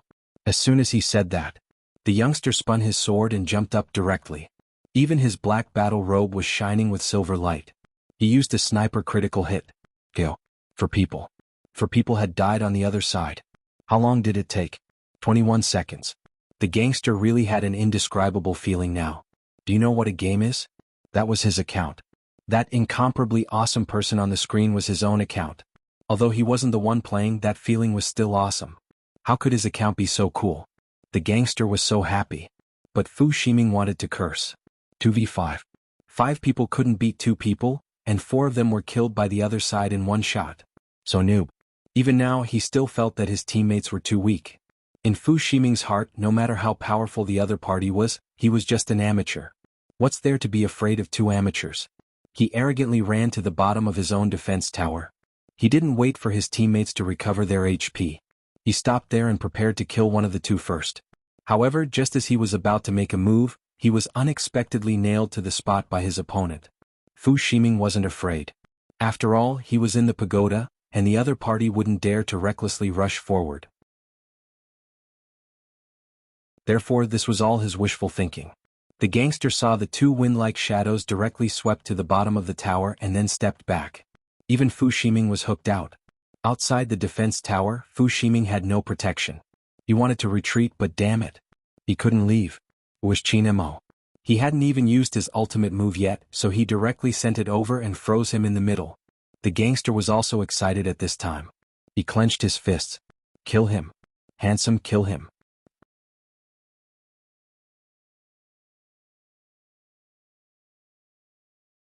Chapter 388. What? Why didn't he just kill him? The 4 kids couldn't understand at all. If he didn't kill him, the dead ones would revive. What was this handsome guy thinking? The gangster looked at Qin Mo, and there was no change in his emotions at all. But Fujio knew what the Almighty was doing. He was helping her get back at him. After all, he was the son of San. Thinking of this, she even smiled a little. She cut off Fu Ximing's blood bit by bit. At first, Fu Ximing thought that his opponent's skills were rubbish and couldn't kill him. But when he recovered and was about to run away, he suddenly stopped. Another freezing skill came and he couldn't move at all. F***ck. Fu Ximing cursed in a low voice. Fujio began to jump over and cut off his blood, again with small cuts. The 2 kids sitting next to Fu Ximing weren't stupid. This guy didn't play like that just now. He used big moves. Fu Ximing's face turned ugly. Until he was frozen for the 3rd time, everyone understood. Was he playing this way on purpose?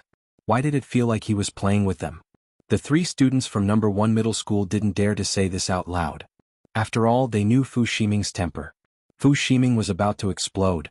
At the 4th time, he shouted, F***ck. How many times did he freeze? In fact, Almighty Qin didn't have many freezing skills. When he saw the youngster, he directly bought 10 to use first. That was to say, from the moment Fujio touched the phone, Almighty Qin had made up his mind to torture Fu Ximing. This was also the reason why Fu Ximing could live until now. No matter how slow those 4 kids were, they could see that the guy next to them did it on purpose. After all, it was the 5th freeze. The gangster couldn't help but swallow his saliva. He began to feel lucky that he didn't fight with this handsome guy just now. This way of fighting, any man would suffer from internal injuries from anger. What the F***ck are you talking about? Hurry up and come over. Fu Ximing's face turned red. Just now, he arrogantly said that he could destroy the whole team by himself, but in the end he was beaten up in all kinds of ways. This slap in the face was really embarrassing. The number 1 middle school students were also anxious. I still have 9 seconds, young Master Fu, please wait a little longer. Fu Ximing clenched his teeth. When he was frozen again, he threw it hard. The phone screen shattered. There was a moment of silence. The game continued. The 4 of them didn't have time to talk. They were finally resurrected, so they had to rush forward.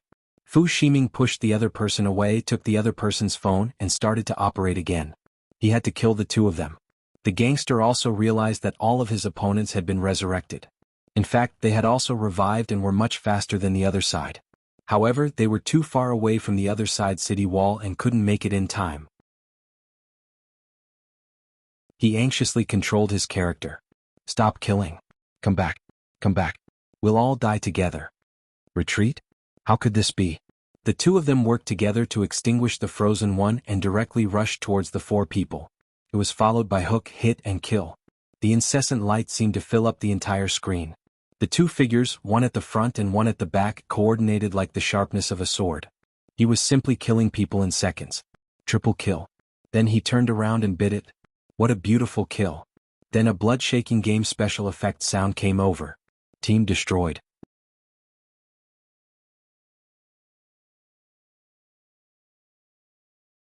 Chapter 389.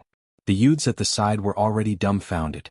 They stared blankly at the two words that represented victory. They were a little dazed. After Fujio finished the call, she threw the phone back into the gangster's hand. She stood up with one hand in her pocket, looking extremely handsome. I won. Go and pay the bill. If those who were speculating on the official Weibo that Supreme Alliance might not make it to the top for this year saw this, they would definitely shut their mouths immediately. Supreme Alliance, without anyone knowing, already had their most lethal secret weapon. That was Chinemo and Fujio's joint main attack. The four middle schoolers at the barbecue shop were so shocked that they couldn't come back to their senses. The gangster pulled over a chair after paying the bill and said to Fujio, "How about this, handsome? Take us as your disciples and we'll take care of you when you go to school. I'm from number 1 middle school, you're from number 2 middle school." Fujio couldn't help but remind them, "We're not from the same school." The gangster's eyes darkened and he immediately said, "Our number 2 middle school is just next to number 1 middle school. Even though we're not in the same school, we can still protect you. You're really handsome. I'm not bragging, but the boss of your number 1 middle school has to avoid the four of us." Fujio looked up at him. What? The gangster really couldn't understand the youngster. Are all gaming experts like this? Do you not understand the pain of reality? If you encounter any trouble in school. The gangster wanted to persuade him. Fujio interrupted him with a smile. What kind of trouble do you think I can get into with my skills? One sentence. The gangster choked at once. Of course they still wanted to protect him. How could she have forgotten the way this handsome guy moved in the barbecue shop just now? Perhaps even the four of them wouldn't be able to stop him. Something was not right. Wait a minute. Are you really from number 1 middle school? Since when did number 1 middle school have such a good fighter? Fujio raised her eyebrows and looked serious. I'm a straight A student, so of course I'm from number 1 middle school. Alright, the gangster was convinced. After all, looking at the young man's appearance, he was indeed different from them. Today, thanks. Fujio chuckled. The four middle schoolers left first. Before they left, they didn't forget to look back. They wondered who these two people were. They could even kill pro players. They were too amazing. As for the rest, don't expect a bunch of Chinibu kids to have so many brain cells. After the gangster left, the barbecue shop was much quieter. Chinemo turned his head and only glanced at Fujio. His eyes were full of mockery and his temperament didn't change at all. Scholar? Fujio sat up straight. Compared to them, I'm a straight A student. Chinemo smiled. Come here. What? Although Fujio was confused, she still went over. Chinemo stretched out his hand and pinched that handsome face. He said faintly, "Let's see how thick my little brother's skin is." Fujio, Almighty Chin had said that he liked to see young men depressed. But in this position, the youngster's knee had touched him, and the face in front of him was too fair and beautiful. Chinmo's eyes darkened, and he immediately retracted his hand as though there were germs on the youngster. Fujio also paused because of Chinmo's action. She raised her eyebrows slightly.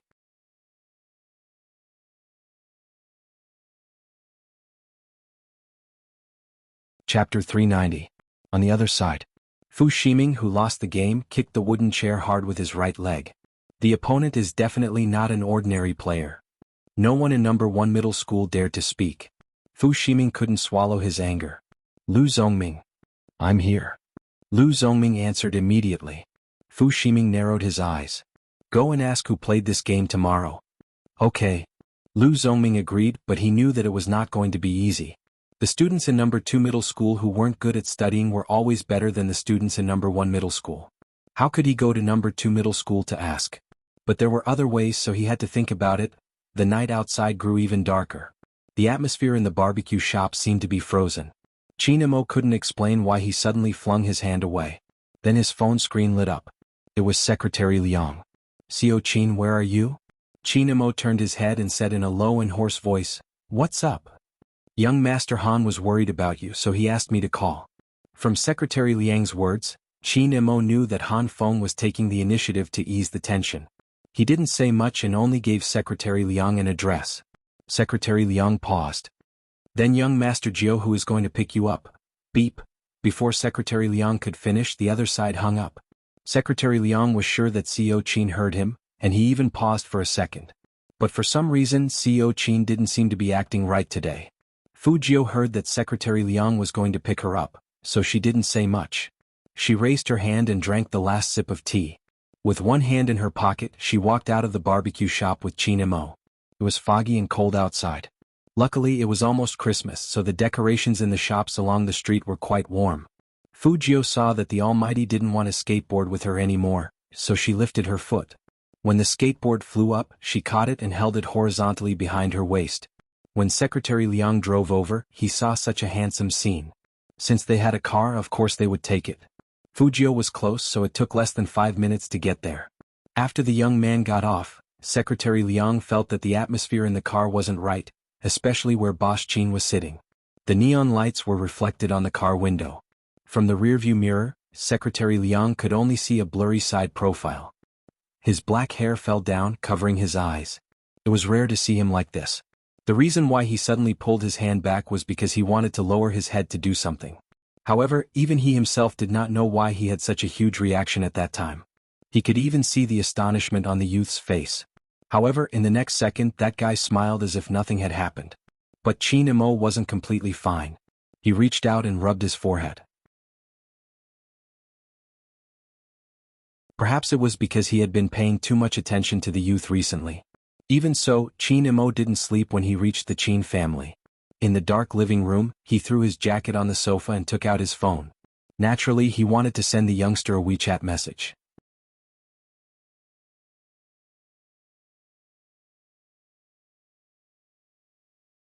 Chapter 391. Qin Mo's fingers paused. Then he exited WeChat and tugged at his collar. He couldn't fall asleep. He glanced at the time on his phone. 11:05. Perhaps he should learn from someone who had a younger brother. Although Qin Imo rarely attended business parties, he knew that Boss Li, who liked to talk business, was definitely awake. He swiped his finger and called. Boss Li picked up the phone quickly. Of course, it depended on who was calling. "Boss Qin, what's wrong?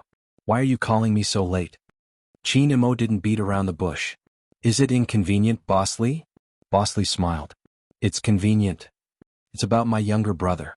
Qin Imo paused, his voice sinking along with the night. "I want to ask Boss Li." After Boss Li heard Qin Mo's troubles, he immediately laughed. "Really, all older brothers have the same troubles. Boss Li, did you experience such a situation before?" Qin Mo's eyes were deep, and it was hard to read his emotions. On the other side of the phone, Boss Li didn't notice it. It was as if he had met a confidant.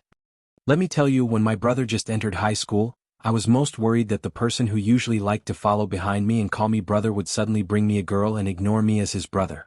He even had to listen to that girl's orders. So, every time my brother got close to a girl, I really felt uncomfortable in my heart. There will always be such a stage. After all, an older brother is like a father." So that was the case. Qin Imo listened but didn't say anything. Boss Li continued, "As for the patience you mentioned, when my younger brother was in his rebellious phase, he insisted on breaking up with me for the little gold digger. I really wanted to beat him up, but in the end I endured it. After all, he's my younger brother. As big brothers, we are very indulgent to our younger brothers. If the difference wasn't huge, there might be some arguments. I'm older than my younger brother by 10 years, so I gave in. What else could I do? You don't know, when he was young, I liked to tease him, touch his head, let him stand guard for me. I smoked he." Qin Imo listened to Boss Li's recollection with a calm expression, but in his heart he was thinking about something else. Although there were many girls around the youngster, that guy wasn't the type to fall out with him over a gold digger. In comparison, his brother was still better. However, he would not give the youth any chance to get close to any woman. At the same time, this call successfully convinced Qin Imo. Not that he would have these feelings, every older brother would have. However, there was one essential difference between him and Boss Li. Mr. Li liked to rub his little brother's head and face when he was 6 years old. And Fujio was already 17. Boss Li hung up the phone, still feeling sympathetic.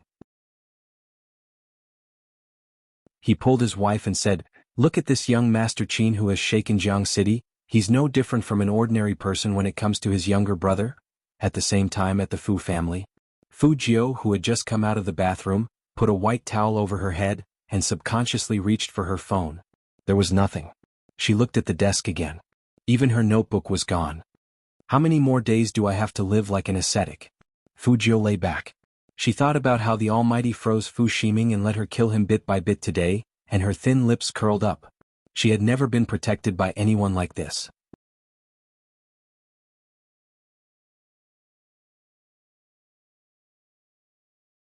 Chapter 392. The lights dimmed. Fujio, who was asleep, didn't know that the comments on the internet had started to change. It was all because of Callie. What happened today made them very angry. Yuli was the one with the darkest eyes. Fujio's picking up of Han Susu messed up her plan, and she was kicked out of the Han family. Originally, she wanted to take advantage of Han Susu's anger to say something bad about Fujio, so she didn't lose too badly. Unexpectedly, Han Feng didn't let them get close to Han Susu. He said that it was getting late and that they should go home early. In fact, his attitude wasn't like that. "Captain, what should we do now?" Before Liuli could speak, someone was holding a phone and said, "Wait a minute, look at this." It was an official post, right? Their previous posts were starting to have an effect.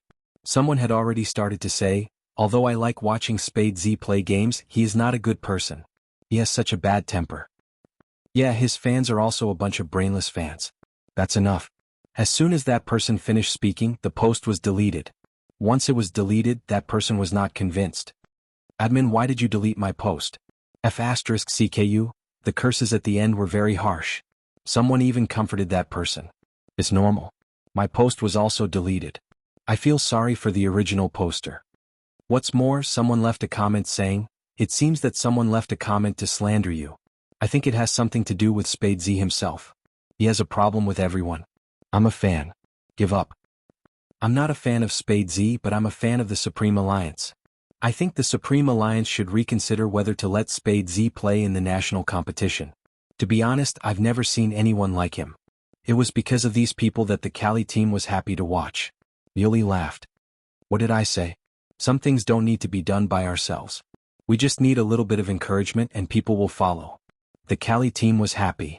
This useless young Master Fu deserves to be scolded. Lioli glanced at the official post again. Unfortunately, the scolding is not enthusiastic enough. After all, these people are the minority, so we need to add more fuel to the fire. "Captain, do you have any good ideas?" Hearing this, the eyes of the Cali team lit up. Lioli touched the phone screen. Han Susu was the best at this, but it seems that we can only turn to the Fu family. The Fu family? Someone was confused. "What do you mean by looking for the Fu family?" Lioli lifted her lips lightly. "We aren't the only ones who want Spade Z to leave Supreme Alliance. There are a few others, such as his half-brother, Fu Shiming." When Team Cali heard this, a smile appeared on their faces. Captain means to leave it to him.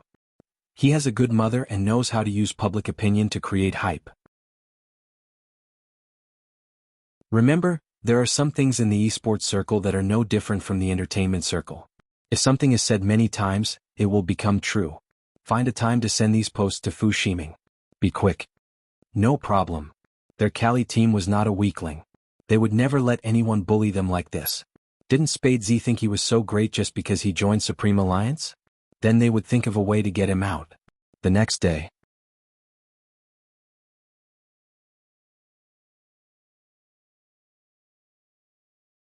Chapter 393. Some time ago, thanks to the heavy smog, all the elementary schools, middle schools, and high schools in Jianghu City had to suspend classes for 2 days. As a result, Fujio's biological clock was a bit messed up. When she sat up, she yawned lazily. When she turned her head, it was already 8:10. Their first class was at 8:30. And in the crazy number 1 middle school, if someone was late, the uncle guarding the door would record it. There were still 3 days before the national competition. She couldn't be disqualified because of such a small thing. Fujio washed her face very quickly. She didn't look like a girl at all. She put on her school jacket handsomely and skateboarded quickly through the crowd. 10 minutes left, Fujio calculated the time and suddenly stopped the skateboard. She looked in the direction of the school from this direction. The distance was too long. It seemed like she had to take a shortcut. There was a middle school student who rode his bike to school, but he didn't understand why the person in the same school uniform as him suddenly turned around and went in another direction. Class was about to start? Where was that guy going? No matter, he had to rush forward. He couldn't get a demerit. Swoosh. Fujio pushed off with her left leg, stopped the skateboard, and began to estimate the height of the school wall. That's right, Fujio was going to climb over the wall. There was an uncle buying roasted sweet potatoes at the back wall of the school. Seeing the young man stop at such a place and stare at the wall, the corner of his mouth twitched with a cigarette in his mouth. These kids are really... They can't even behave in school. It was a bit high. Fujio made a preliminary judgment and began to look for a foothold. Be careful not to get caught by your school director, the uncle reminded Fujio. She smiled and looked at her watch one last time. There were still 5 minutes left. That was enough. Just as Fujio was about to take a big step, a commotion came from the bustling crowd on the left. There were about 3 or 4 students from No. 2 middle school, and they were surrounding a beautiful girl who was dressed like hooligans. That girl looked familiar. She had seen her yesterday. Fujio looked up at the wall on the left and then at the situation there. Finally, she turned around decisively. The uncle was surprised. You're not going to climb? He's waiting to see this guy wrestle. Fujio waved her hand. I'll do it later. To be honest, Fujio only cared about this because of the Almighty. Based on yesterday's situation, that person with the surname Han should be the Almighty's friend. Since they're friends, I'll save them first. On the other side, Han Susu felt that she was extremely unlucky. She came here to warn Brother Jiang's fat stepsister not to have any other ideas about Brother Jiang, so she didn't bring anyone with her. She didn't expect to encounter such a thing. Get out of my way. Do you know who I am? How dare you treat me like this? Beauty, what's wrong with us? We just want to play with you, right? As he spoke, he reached out to grab Han Susu's hand. But just as he moved, a gust of wind came from behind him. Something was charging straight at the back of his leg, causing him to turn around in shock. Seeing that it was Fujio, that person was amused. Look, I was wondering who it was. The useless nouveau riche is here to give us money again. Fujio indeed knew that person. In the past, she had been stopped in a corner and given money to him several times. Since there was a conflict between them, then there was no need to be long-winded.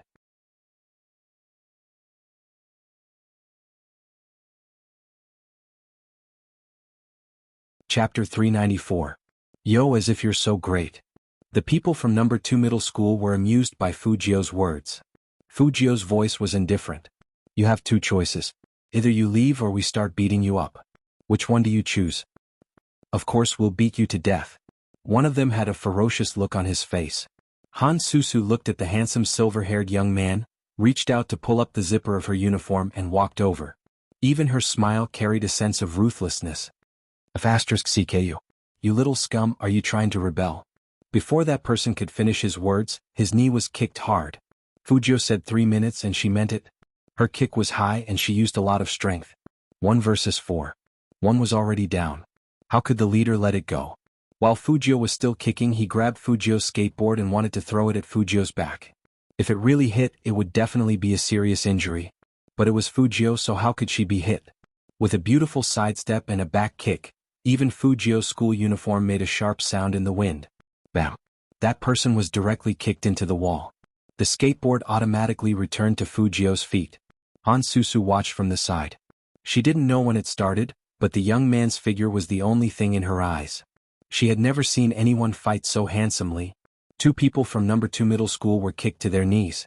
The other one had bruises on his face and the leader was dizzy.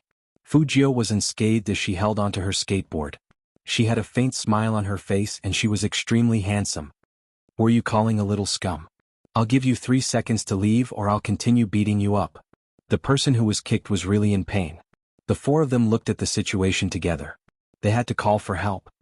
You mother****, just you wait. The leader didn't forget to point at Fujio while running away. Fujio thought to herself, I only have 2.5 minutes to go to class, so I won't wait for you. He turned around, got on the board and was about to leave. Han Susu was still mesmerized by the young man's side profile, and her heart was beating so fast that it didn't seem to belong to her. Now that he was about to leave, she anxiously reached out and grabbed the young man's uniform, her face a little red. This time I really have to thank you. It was my fault yesterday. How about I treat you to a meal? No need. Fujio pulled her school uniform back, her expression indifferent. I helped because of Brother Imo. Fujio didn't want to have anything to do with this kind of girl. Although in Fujio's heart, all girls were cute. However, she would still stay away from this kind of person. Who knew that the more Fujio acted like this, the more Han Susu thought the young man was cool, and the more her face burned. Fujio didn't have time to care about these trivial things. There were less than 2 minutes left. He took the skateboard and clamped it under his arm. His long legs kicked the poplar tree beside him. Using the momentum, he leaped onto the wall. Beautiful. The uncle selling sweet potatoes applauded with a cigarette in his mouth. It would have been better if he hadn't applauded, but his clapping attracted the attention of the guard 700 meters away. The guard turned his head and his eyes widened. He pointed at Fujio with his notebook. You. The one standing on the wall. Which class are you from?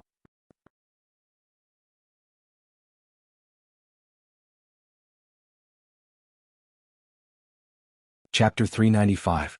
The guard chased after them without saying a word. The students who were stopped outside the school gate were overjoyed. The ones who were writing on the wooden desks rose up. They didn't need to fill in the forms, so they ran while no one was around. The guard was confused. He turned left and right, but he didn't know who to chase. He could only widen his eyes and point. Stop. Stop. What he didn't know was that Fujio was leaning on the nearest pillar. She looked sideways at him and curled up the corner of her mouth, looking very evil. It was impossible to be late. But number 1 middle school had strict management. The guard felt that this matter had seriously affected his work, and he had been talking to the dean about it the whole morning. This must be premeditated. They just want to be late. The guard said with a serious face, the one who climbed over the wall is the best. He must be warned. The dean didn't even raise his head. Which class is he from? What's his name? The guard shook his head and said immediately, but his hair seems to be silver. This was the dean's first reaction. This was the first reaction of the director of teaching. The dean was very cautious when dealing with Fujio. Not to mention that Fujio's grades were the best in the school. Just looking at CEO Chin. CEO Chin. The dean's eyes lit up. He reached out and dialed Chin Mo's number.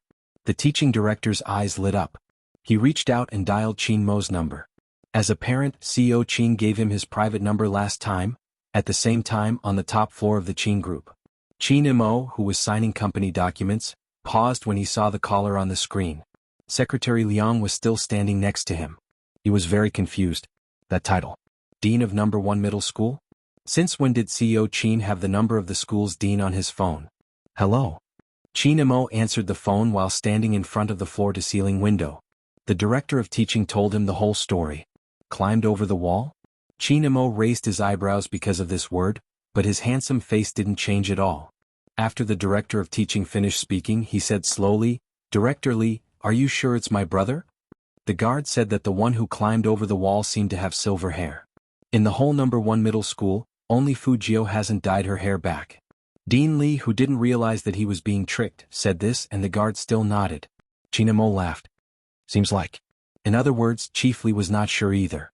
This? Director Lee still wanted to say something. Chin Mo's voice was calm. My brother is so obedient and loves to learn. I don't think he would climb over the wall. Obedient and studious? No matter if it was Director Lee on the other end of the phone or Secretary Liang at the scene, after hearing this comment, they all wanted to ask Boss Chin if he didn't have a guilty conscience. That Fujio, who had so many leave slips, was obedient and loved to study? They don't read much, so don't lie.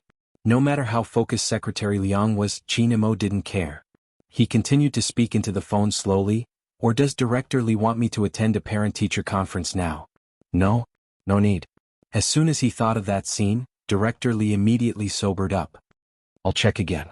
Yes, check again. It might not be student Fujio. Chin Mo laughed again. Then we'll wait for Director Lee to investigate before calling. Okay. What was there to investigate? Compared to CEO Chin coming to the parent-teacher conference in person, climbing over the wall was nothing. Director Lee muttered in his heart. What's more, there were no cameras and there was no evidence. The person who climbed over the wall was too good at finding blind spots. After hanging up, Chin Mo glanced at someone's WeChat on his phone. His brother was really something. climbing over the wall? Secretary Liang looked at his boss, but his eyes never left his phone. He hesitated and asked tentatively, Xiao Qin, do you need me to send someone to the school? No need. Qin Mo's fingers slid down and he threw his phone back. His side profile was cool and handsome. This action made Secretary Liang realize something again. Ever since yesterday, Boss Qin had been acting strangely. When he wasn't holding his phone, his eyes would glance at it. When he picked up his phone, he would immediately put it down as if he was controlling himself. What was going on? Fu Jiao didn't know that the director of teaching had reported her to the Almighty. She was sitting in the back seat, yawning lazily. But those students from number 2 middle school who had been taught a lesson by her couldn't take it anymore and told their boss. That boss was still playing hero on his phone. When he heard that his people were being bullied, he got angry instantly. How dare you challenge the authority of our number 2 middle school? Call for help. Stop him. Just like that, when the students of number 1 middle school got out of school, they saw more than 10 students from number 2 middle school standing outside the school gate. Lu Zongming thought that these people were here for him. As the boss of number 1 middle school, he didn't even dare to step out of the school gate. Since those people were standing in front of the school, the guards didn't dare to interfere. Some girls would feel scared when they saw such a scene. After all, there were a few people on the other side and they were indeed very arrogant. When Han Susu asked the driver to drive her over, she saw this scene and her eyes suddenly widened. Those people were obviously from the morning. Han Susu wanted to get out of the car, but she was afraid. There were more than 10 of them and her driver was old. These people were definitely here to cause trouble for the young man. Han Susu changed her mind, sat up straight and said to the driver, "Don't wait here, go straight to the school gate." She had to inform the young man. However, cars needed to be registered in number 1 middle school. That was the opening. Fu Jiao had already walked over from the other side of the school's main road. He was still in his school uniform with long slender legs, silver hair, and a handsome face. Han Susu felt that her heart was beating abnormally again. Among so many people, only the young man seemed to be colorful. What was not perfect was that there were too many girls following behind him. Han Susu looked at the girls surrounding Fu Jiao and her eyes sank. Forget it, which school didn't have love-struck girls? The most important thing now was to make sure the young man didn't go out. Fu! As soon as she opened her mouth, she saw the group of people outside the school start to move. Some of them saw Fu Jiao and were about to walk over. They were very aggressive and they were pushing people around randomly. Fu Jiao stopped in her tracks. She didn't look at Han Susu, but walked past her and looked at the movement not far away. Motherf *her, I finally see that little trash. The person who was kicked in the morning looked more ferocious than anyone else. He wanted to punch Fu Jiao flat. Fu Jiao's eyes shifted to the road on her left. If it weren't for Fu Jiao's action, Han Susu wouldn't have noticed that there were people there. She was still in a daze.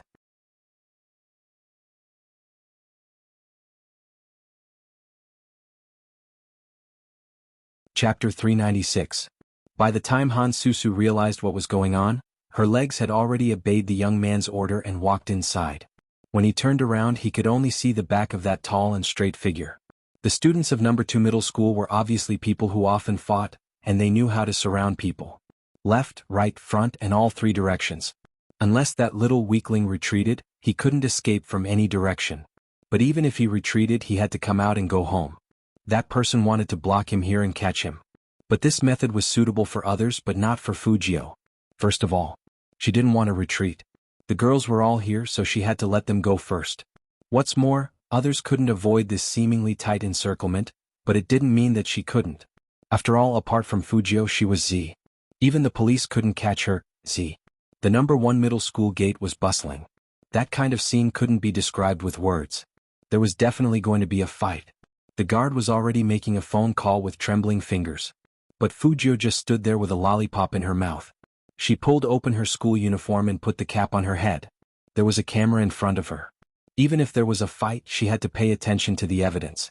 She had to maintain her good behavior and avoid calling her parents. That guy from number 2 middle school saw that this guy didn't retreat, so he shouted at the boss who was still looking around, "Brother Hu, it's that guy. Over here at the school gate." That boss turned around and his fiery eyes met the young man's handsome face directly. Then he was dumbfounded. What the F***ck, wasn't this the master who helped them play games yesterday? What did he mean? He was the one they were going to beat up? This was so F***king embarrassing. Fu Jiu also recognized him and her beautiful eyebrows raised. Troublesome Chinibyu. Number 2 middle school's boss. What the hell is troublesome Chinibyu? F***CKU? Someone next to Fu Jiu wanted to jump up. The troublesome guy blocked with his arm in a very professional manner. Stop. What's going on?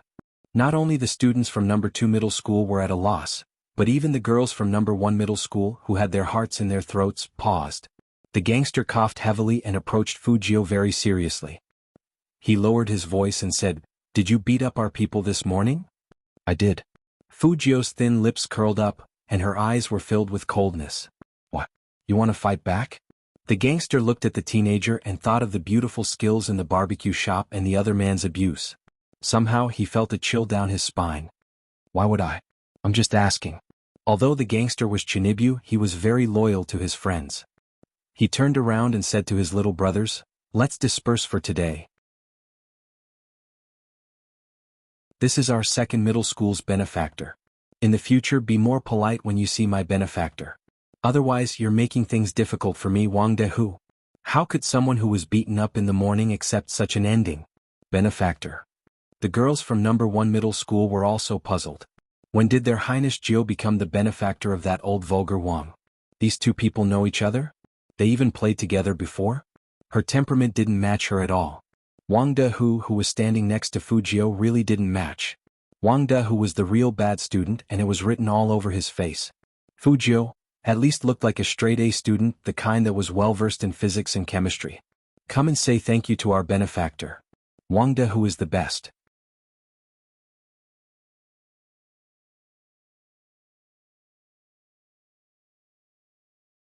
Chapter 397. Thank you, benefactor. There were more than 10 young men, and their voices were so loud that Fu Jiu wanted to facepalm. Anyone who saw this would think that he was recognizing a new boss. Fu Jiu looked at the gangster. "Oh no, he should be called Wang Dahu now. I'm just helping you play a game. That's not a simple game." The gangster said with a serious face, "It's related to the honor of our second middle school." That's right. There were actually people who echoed from the side. This was the world of Chinibyu. Fu Jiu found it funny again. She lifted the corner of her mouth and put one hand in her pocket. She made a detour gesture with the other hand. "Ask the people from second high to leave. You're all standing here and scaring the girls." "Did I scare the girls?" Wang Dahu's face was full of disbelief. "How did it scare them? We're so handsome." Fu Jiu. It seemed like these Chinibyu kids were way off base when it came to being handsome. "No, benefactor, I will tell you a secret," Wang Dahu said in a serious tone. "Every time we make a move like this, a lot of heads turn to look at us. Aren't the girls from number 1 middle school good looking? But when we go out alone, they don't think much of us. This time, everyone is so enthusiastic.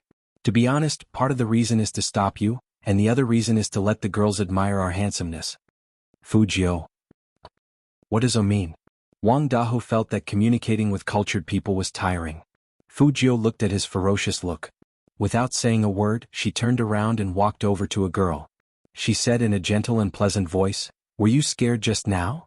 The girl blushed. She nodded her head and said excitedly, "With Highness Jiu here, we are not afraid." "Be good." Fu Jiu smiled faintly. After saying that word, she walked back and said to Wang Dahu indifferently, "This is what you call handsome." Wang Dahu, damn, no girl had ever blushed in front of him. This gap was a critical hit. Wang Dahu didn't want the girl to be afraid of them, so he turned around and asked his brothers to disperse. "When you leave, be gentle and smile." "Smile? Boss, didn't you say that you want to be cool? Nowadays girls like to be cold and aloof." When Fu Jiu heard this, she raised her head silently. Wang Dahu replied in a low voice, "I'll ask my benefactor about this. You guys go back first and wait for my news." "All right." In the eyes of some students, Fu Jiu's move just now was indeed amazing. Disbanded just like that? The guard was still dumbfounded. Wang Dahu said to Fu Jiu seriously, "Benefactor, please advise me on how to pursue girls in the future." "Sure." Fu Jiu's voice was indifferent. Wang Dahu felt that he had taken advantage of the situation. He then heard Fu Jiu say, "Your second high school's curriculum should be the same as our first high school's, right?" "Yeah, the progress is the same." Wang Dahu wasn't wary at all. Fu Jiu chuckled. "That's good. I'll leave my homework to you in the future." Wang Dahu was speechless. What happened to being a cultured person and a top student? What, you don't want to? Fujio looked at his expression and raised her eyebrows with a smile. Wang Dahu gritted his teeth. Fine. Everything is for the girl. Seeing that you are so sincere, I'll teach you a secret technique to pursue girls. Fujio crooked her finger. Was indeed cool. Wang Dahu moved closer excitedly. What secret technique? Fujio only threw 2 words at him. Good looks.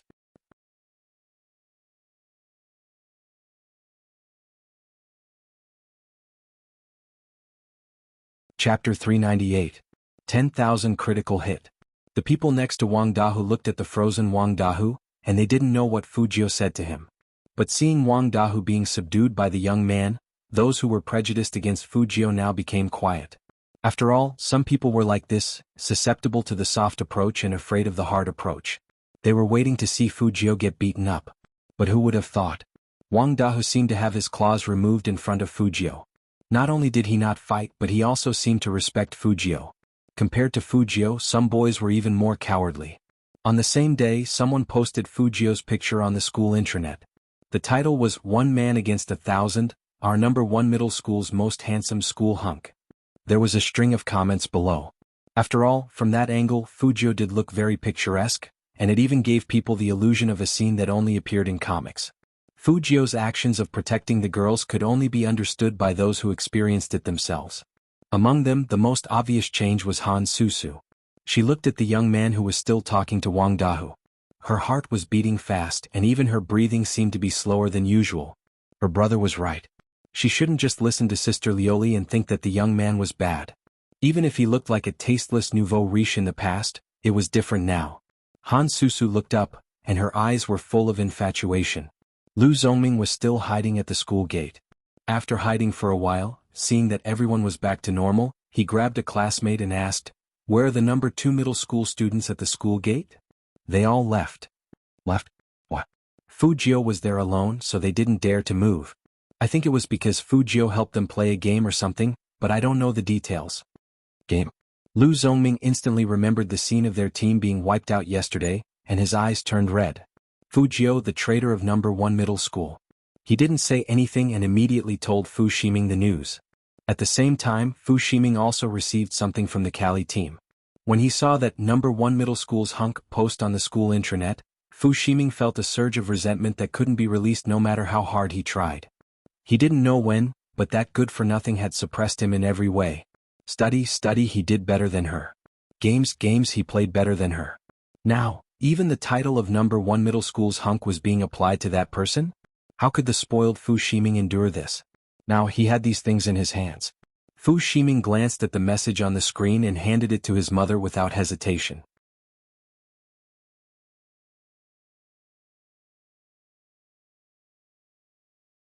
Chapter 399.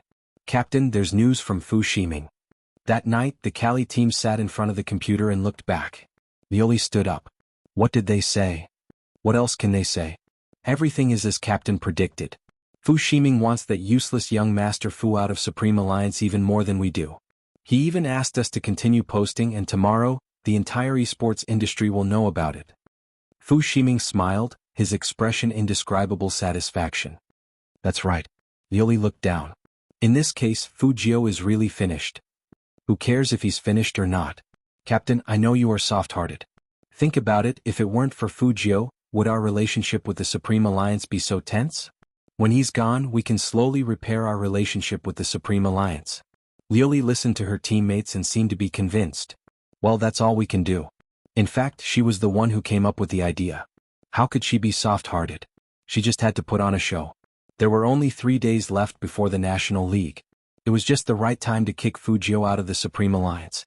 A newbie would die if she was too strong. If she didn't even understand this, how could she be in the esports circle? Lioli lowered her eyes. It was time to end the Qin and Tao couple. Even if that man wasn't hers, he shouldn't be anyone else's. The night was getting darker and darker. The lingering fog had almost become a synonym for Jianghu City. Han Feng really didn't understand his sister. Yesterday she said that Fujio was narrow-minded. Today she said that she must treat Fujio to a meal. One was to apologize and the other was to thank her. If it weren't for Fujio, she wouldn't know how badly she would be bullied now. Han Feng also wanted to find a chance to sit down and talk with Chinemo. Now his youngest sister had given in and was even pestering him. If he didn't call, Han Susu would make a fuss upstairs. Han Feng shook his head. First, he sent a letter to Chinemo through Jianghu, saying that he must bring Fujio and that the siblings would apologize in person. When Chinemo answered the phone, he stood in front of the floor-to-ceiling window, looking down at the lights of the entire city. Chinemo, are you still there? Jianghu hadn't gotten a reply for a long time, so he thought the discussion wasn't going to go through. Unexpectedly, Chinemo spoke in a calm voice, I'm going to the Fu family's house to fetch that guy. Tell me a place. Jianghu told him the address before hanging up. He had a vague feeling that something was wrong with his friend today. It was just that he couldn't tell exactly what was wrong.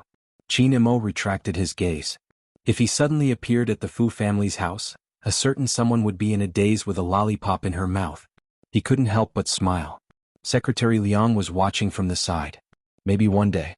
Boss Qin had never smiled before. Was he wearing this expression because he was going to the Fu family? He really wasn't thinking too much.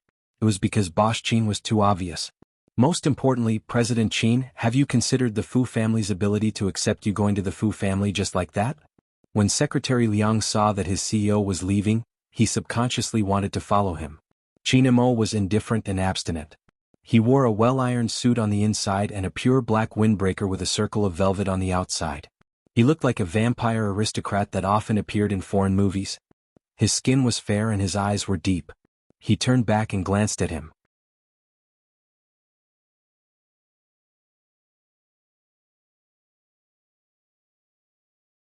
Chapter 400. The atmosphere in the Fu family was weird today. That's right, it was weird. He Honghua wasn't cooking soup in the kitchen or walking around in her bright red pajamas. Instead, she was sitting on the sofa obediently. Fujio saw this when she came downstairs. She looked up at the person sitting in the living room and paused. Brother Emo? Alright, she finally knew why her mom was so obedient. The Almighty's aura was really strong, especially when he was wearing a black trench coat. But why did the Almighty come without telling her? At this hour? Fujio raised her eyebrows in that direction. Her mom pulled her to the side and said in a low voice, Seo Qin brought me a lot of supplements. Jio, do you think I should take them? It wasn't a betrothal gift. Why was her mom so nervous? Yes. Fujio was never polite to Chinemo. After saying that, she sat down next to Chinemo. Why are you here so late? Chinemo glanced at the youngster. Jianghu City had started heating up, so the house was so warm that Fujio was only wearing a pure white sweater, and her face was a little pink from the heat. At such a close look, the clean and fine hair on her side profile was even more obvious. Chinmo's eyes darkened and he leaned over and said in a calm voice, Nothing, I just wanted to ask a self-proclaimed top student about climbing walls. Fujio. Almighty, don't you know you'll die if you keep chatting like this? How did it feel to climb walls? His tone sounded like he was talking about the smog today. Fujio coughed lightly. I just took a shortcut. And then you saved a beauty? Chinmo's voice always sounded especially magnetic and deep in her ears. Fujio touched the bridge of her nose. That was along the way. Along the way, you became the new boss of number 1 middle school? Chinemo looked at the youngster and lifted his thin lips slightly. Amazing. Fujio smiled evilly and put her arm behind the sofa. What can I do? I'm so handsome after all. Since you're so handsome, I'll check your physics results myself next time. Chinemo stood up and looked down at the youngster. Then he turned sideways and said to He Honghua, Auntie, since he's here, I'll take him away. If it's too late, let him sleep at my place. Take him away? Fujio was dumbfounded. What was going on? He Honghua was also shocked, but she was shocked by the word, sleep. Her expression changed and she immediately said, No, my Jio can't spend the night outside. He Honghua's reaction was too big. The whole room fell silent. Even Qin Xiaodong didn't understand why Madame was like this. When Chinemo turned to look over, only then did He Honghua realize that she had gone overboard. She hurriedly explained, No, I'm saying that Jio's eyes have just recovered. It's not good to go back and forth like this. Moreover, Jio has classes tomorrow. Coming up with such a reason was putting He Honghua in a difficult position. Her round face blushed as well. Before Fujio could help. Chinemo replied, I didn't think it through. Don't worry. After everything is over, no matter how late it is, I will send him back. Perhaps it had something to do with his birth. Even when Qin Mo said such words, his nobility didn't seem to diminish. But He Honghua was already very happy. The more she looked at this young Master Qin, the more she liked him. Many people didn't want to play with her Jiao, so they all went to the Fu family to play with Fu Ximing.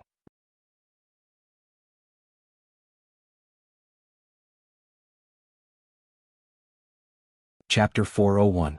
Fu Jiao really didn't understand. The Almighty just said something soft. Why did her mother push her to the Almighty as if she was a gift? This was really her own mother. Fu Jiao also witnessed the Almighty's charm from a young age to an old age. Her mother turned into an anti-fan in an instant. As soon as Fu Jiao walked out of the door, she said to Qin Mo, "People who don't know would think that you are my mother's son. Obviously, I look more worry-free than you, wall-jumping scholar." Qin Mo tilted his head and looked at the youngster. He raised his hand to unlock the car and raised his chin, indicating for her to get in. Every time she heard the Almighty call her a scholar, Fu Jiao always felt that she couldn't continue this conversation. After the two got in the car, Qin Mo didn't start the car. Instead, he tilted his head and looked at the youngster on his right. Fu Jiao raised her eyebrows. What? Qin Mo looked at the youngster who was wearing a black mask, revealing only a pair of eyes. Inexplicably, he found this guy adorable. Fu Jiao saw the playfulness in Qin Mo's smile. Just as she was about to say something, she saw the other person suddenly lean down. The sudden scent of peppermint and sandalwood seemed to invade every cell in the car, slowly spreading in the car. Fu Jiao paused unconsciously. Those thin lips brushed past the side of her face at a subtle distance. His body was very close. Fu Jiao looked at the Almighty who was helping her fasten her seatbelt. His temperament was indifferent, and his side profile was so handsome that it could make people fall head over heels for him. Fu Jiao subconsciously shrank back a little. She didn't completely lose herself in his beauty. After all, at this distance, when the Almighty pulled his hand back, his elbow would easily touch the awkward position in front of her chest. Even with the bandage, she was still worried that the touch would be different. A man's chest was hard and hers. It was hard to say. When Qin Mo pulled his hand back, he raised his eyebrows. He seemed to be very interested in the way Fu Jiao breathed. Even his thin lips were curved into a smile. Fu Jiao raised her eyebrows. What was the Almighty smiling about? Hurry up and return to your normal sitting position. Qin Mo didn't move.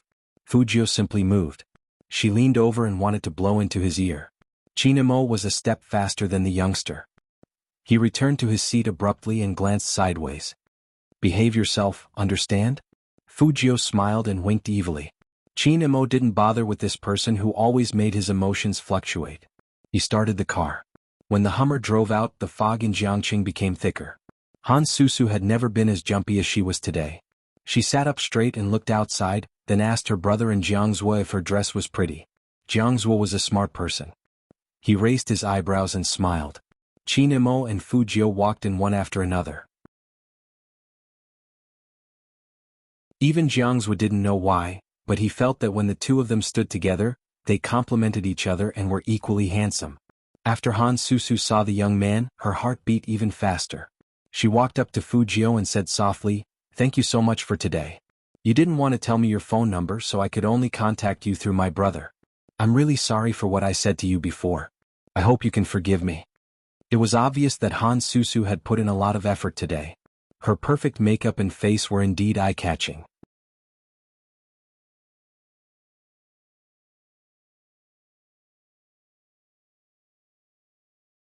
Chapter 402. Seeing this, Jianghu smiled at Qin Mo and said in a low voice, "Susu must have fallen for your little brother. She doesn't even want to eat or drink and she is so shy when she sees you. You know, the two of them are about the same age, so it's quite suitable for them to be together." Suitable? Qin Mo's thin lips were still curled up. He always looked like this, whether it was in the business world or in their daily meetings. His handsome side profile didn't change much. He was noble and domineering, a standard soldier. But this time, Jianghu felt that his smile was a little different, but he couldn't tell what was different if he had to say it. Strangely, the surrounding temperature seemed to have dropped by several degrees all of a sudden. Was it because the heating here wasn't good enough? On the other side, Han Susu was still expressing her regret, hoping that the young man would look at her. Even if it was just a glance. Finally she got her wish. Fu Jiao looked up and said, "You should thank Brother Imo." Han Susu felt that the young man was super cool, especially when she thought of how he stood in front of her at school. Her heart started to beat erratically again. She automatically ignored the reason why the young man saved her. No matter what, the other party had forgiven her. Han Susu smiled and followed Fujio into the private room happily. Although this meeting was also in an entertainment venue, it wasn't as noisy, and there were many types of alcohol. The sound of piano could be heard outside the private room, and inside people were singing, steaming, and eating. It was a high-class private club. As soon as they entered, Han Susu pulled the young man to sit by the song selection table. Let them chat like big brothers. What do you want to sing? I'll help you. Fujio glanced at the Almighty, and indeed, the three of them seemed to have something to talk about, so she didn't go over. Chin Imo sat in the dim light, his posture lazy and abstinent. His tie was already untied and it was crooked. His eyes unconsciously looked at the young man and woman who were ordering songs. He tilted his head and lit a cigarette, as if this was the only way to suppress the inexplicable stuffiness in his chest. The stuffiness came for no reason. Bit by bit, it seeped in, and as the song overflowed, it accumulated more and more. In order to dispel this irritation, Chin Imo turned his head and focused his attention on Han Feng, who was speaking. Susu, I can't control her anymore. Han Feng glanced at the other side and smiled. You insisted on making me make this call. It seems that it's not just because you know you're wrong. After being saved by your brother like a hero, even your character has softened a lot. Chin Imo didn't say a word. He raised his hand and drank the wine in the glass, his eyes a little gloomy. It seemed that this was the only way to suppress things that were getting more and more out of control. But reality proved that some things could not be suppressed at all. Han Susu had never been a calm person. She sat there and smiled, asking Fujio what she liked. Chin Imo found the voice a little ear-piercing. Someone once said that the Han family's Missy had a good voice and was very good at singing. It was just that she didn't want to enter the entertainment industry, and the Han family wouldn't allow her to do so. Chin Imo used to think that her voice wasn't bad. But that was not the case today. Especially when the young man turned his head to smile at her.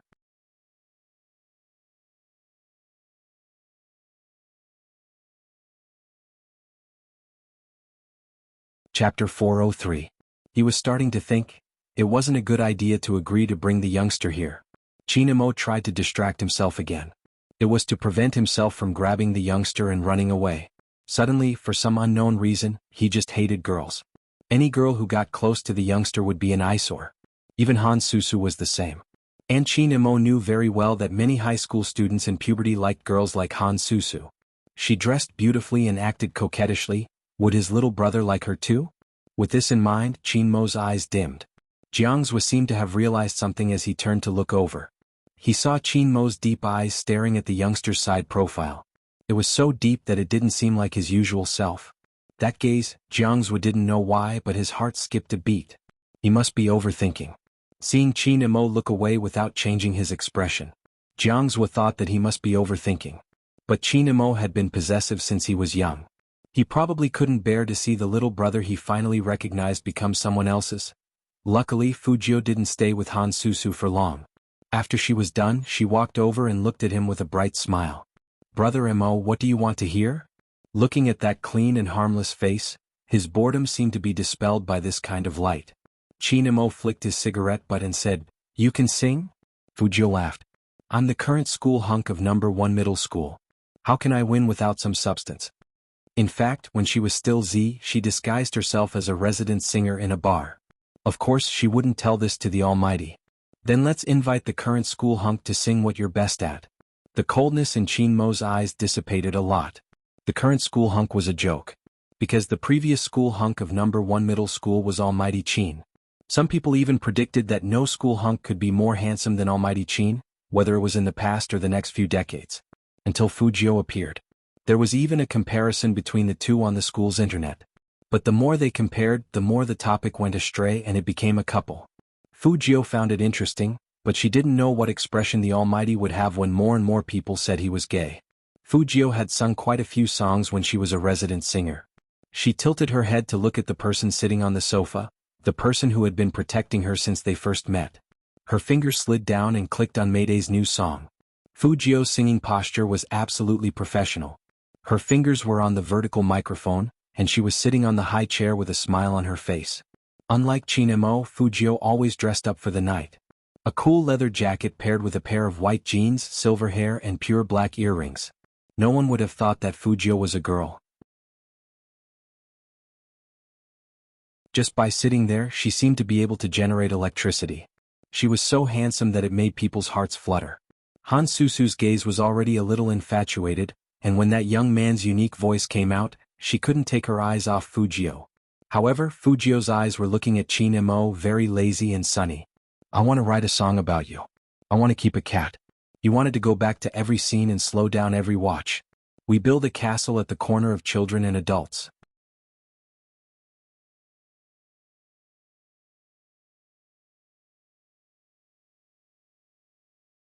Chapter 404. Under the light, the silver-haired youngster held the microphone in his hand and looked at Chinemo with a smile. His thin lips were very close to the microphone, and all the light in the room seemed to be hitting his lips, gathering into dots of light. Life can't be longer, fireworks fall from the corner of my eyes. The world can't be bigger, you stare at my smile.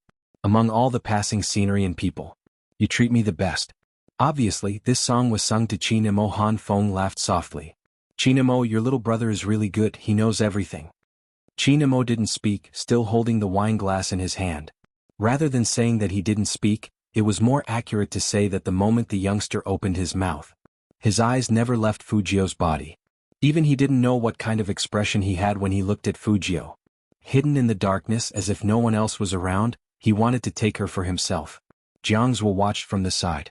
His heart that had been thumping just now began to sink. Chinemo had never looked at anyone like that. Was he thinking too much, or did Chinemo really have feelings for Fujio? Jianghu was a smart man. Unlike Chinemo, he majored in medicine and had seen many people in that circle. He was more sensitive to such things than Chinemo. Plus, the onlooker saw things more clearly, so he could see things more clearly. Good brother? Which older brother would look at his younger brother like that? Jianghu also knew that some people weren't really gay. Sometimes, it was because their personalities were too similar and they were always together. Plus, the youngster's face was so handsome that he could ignore his gender. Chinemo didn't mind being nice to him. So Jianghu was still hesitating if he should point it out. Because if he said it, Chinemo might think in that direction and then he would really be gay. He couldn't bear the consequences of the Qin family ending without descendants. But if he didn't say it and the situation continued, Chinemo and Fujio. Wait a minute. Why did he always think that his friend was more likely to be gay in the future? Thinking of this, Jianghu was also depressed. He wanted to get the wine glass. Chinemo turned his face and met his eyes, which made Jianghu pause. After all, his friend's indifferent eyes seemed to be able to see through his thoughts. The Han siblings had no idea what was going on. Han Feng was still puzzled. Hey, what's wrong with you two? Why are you looking at each other? Nothing, Chinemo replied faintly. Han Feng lifted a brow at Jianghu.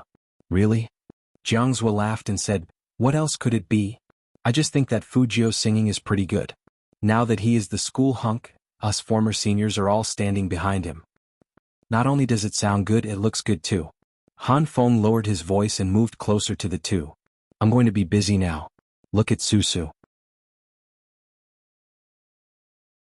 She's about to confess her love in public. She's so infatuated. When Jianghu heard this, he would definitely join in the fun. But ever since he saw Chinmo's gaze, he subconsciously turned to the left. He hadn't noticed it the previous few times.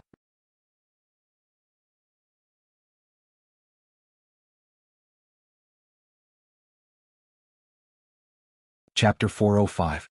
Han Susu was still watching Fujio walk down from the stage with a pink face. She didn't notice the change in her surroundings. It could be said that Han Susu had never felt such a thing for anyone in her entire life. She really wanted to see the other party. Even if the other party only said a few words to her and stood beside her. She felt like her heart didn't belong to her. Ever since she was young, she had been surrounded by rich and powerful people. Their looks and temperaments were always superior. The elder brothers of the Qin family and the Jiang family were much more outstanding than their peers. She used to like Big Brother Qin. But she knew very well that once she crossed his bottom line, she wouldn't even be able to get close to him. So she didn't like him anymore. But even if she didn't like him, she still looked down on other people. Those in school couldn't even be compared to these brothers she knew. Until yesterday at number 1 middle school. Han Susu finally felt that there was someone who wouldn't try to please her because of her family background. The young man was very cold to her from beginning to end, and he didn't talk much. But it was that coldness that made Han Susu feel that he was the one she was looking for.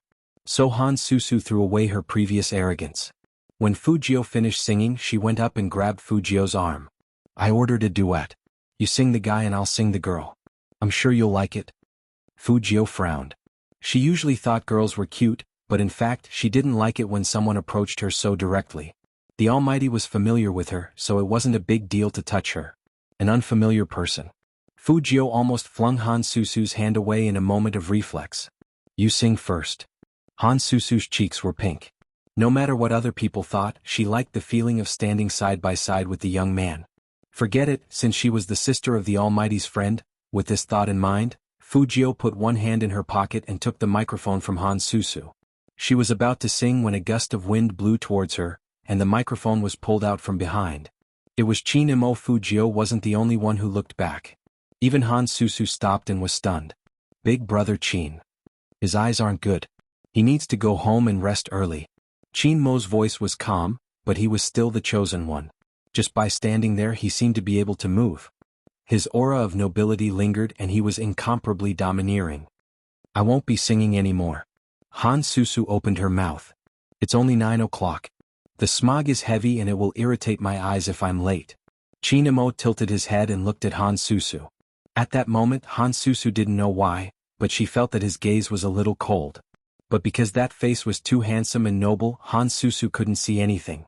On the other hand, Jianghu's heart sank when he saw Chin Imo extinguish his cigarette and walk over.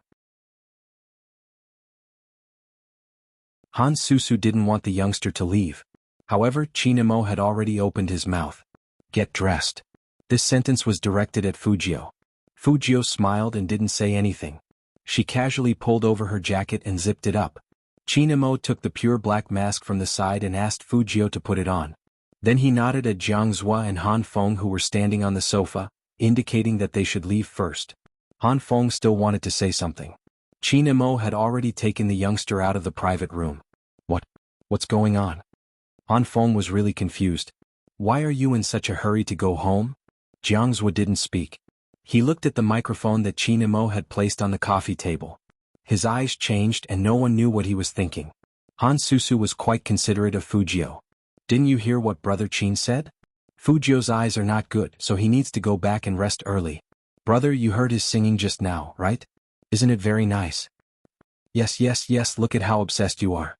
What? Now you don't chase after your brother Chin and brother Jiang, but this little brat? Han Feng was still joking.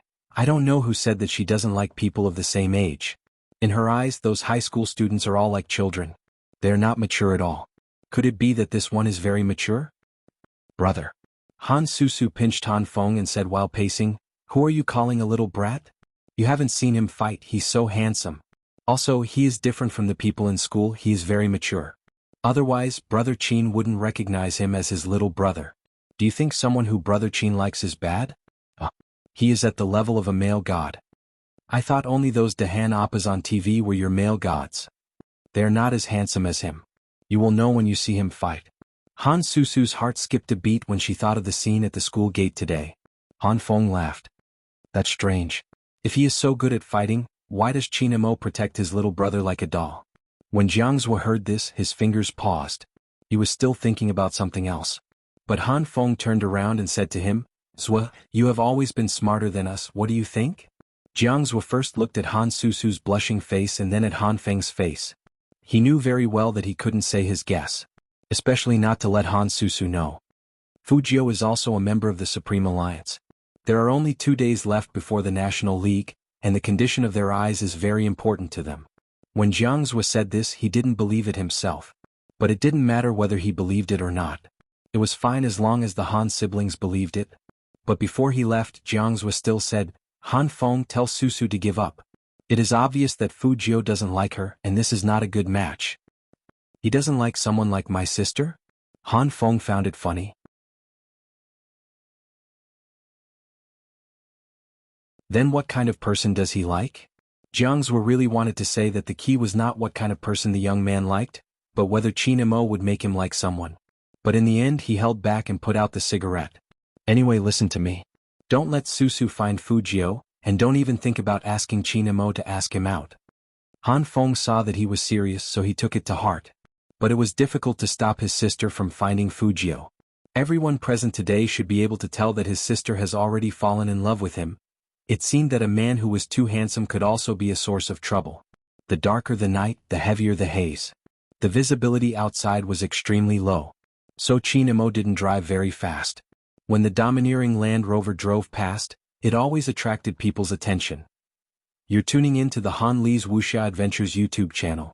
We're so grateful for your support, and don't forget to subscribe to join us on this incredible journey through captivating stories. Your generosity through donations truly makes a world of difference, as it's the primary source of revenue that allows me to expand and enhance this channel for you. Thank you from the bottom of my heart for being a part of this adventure.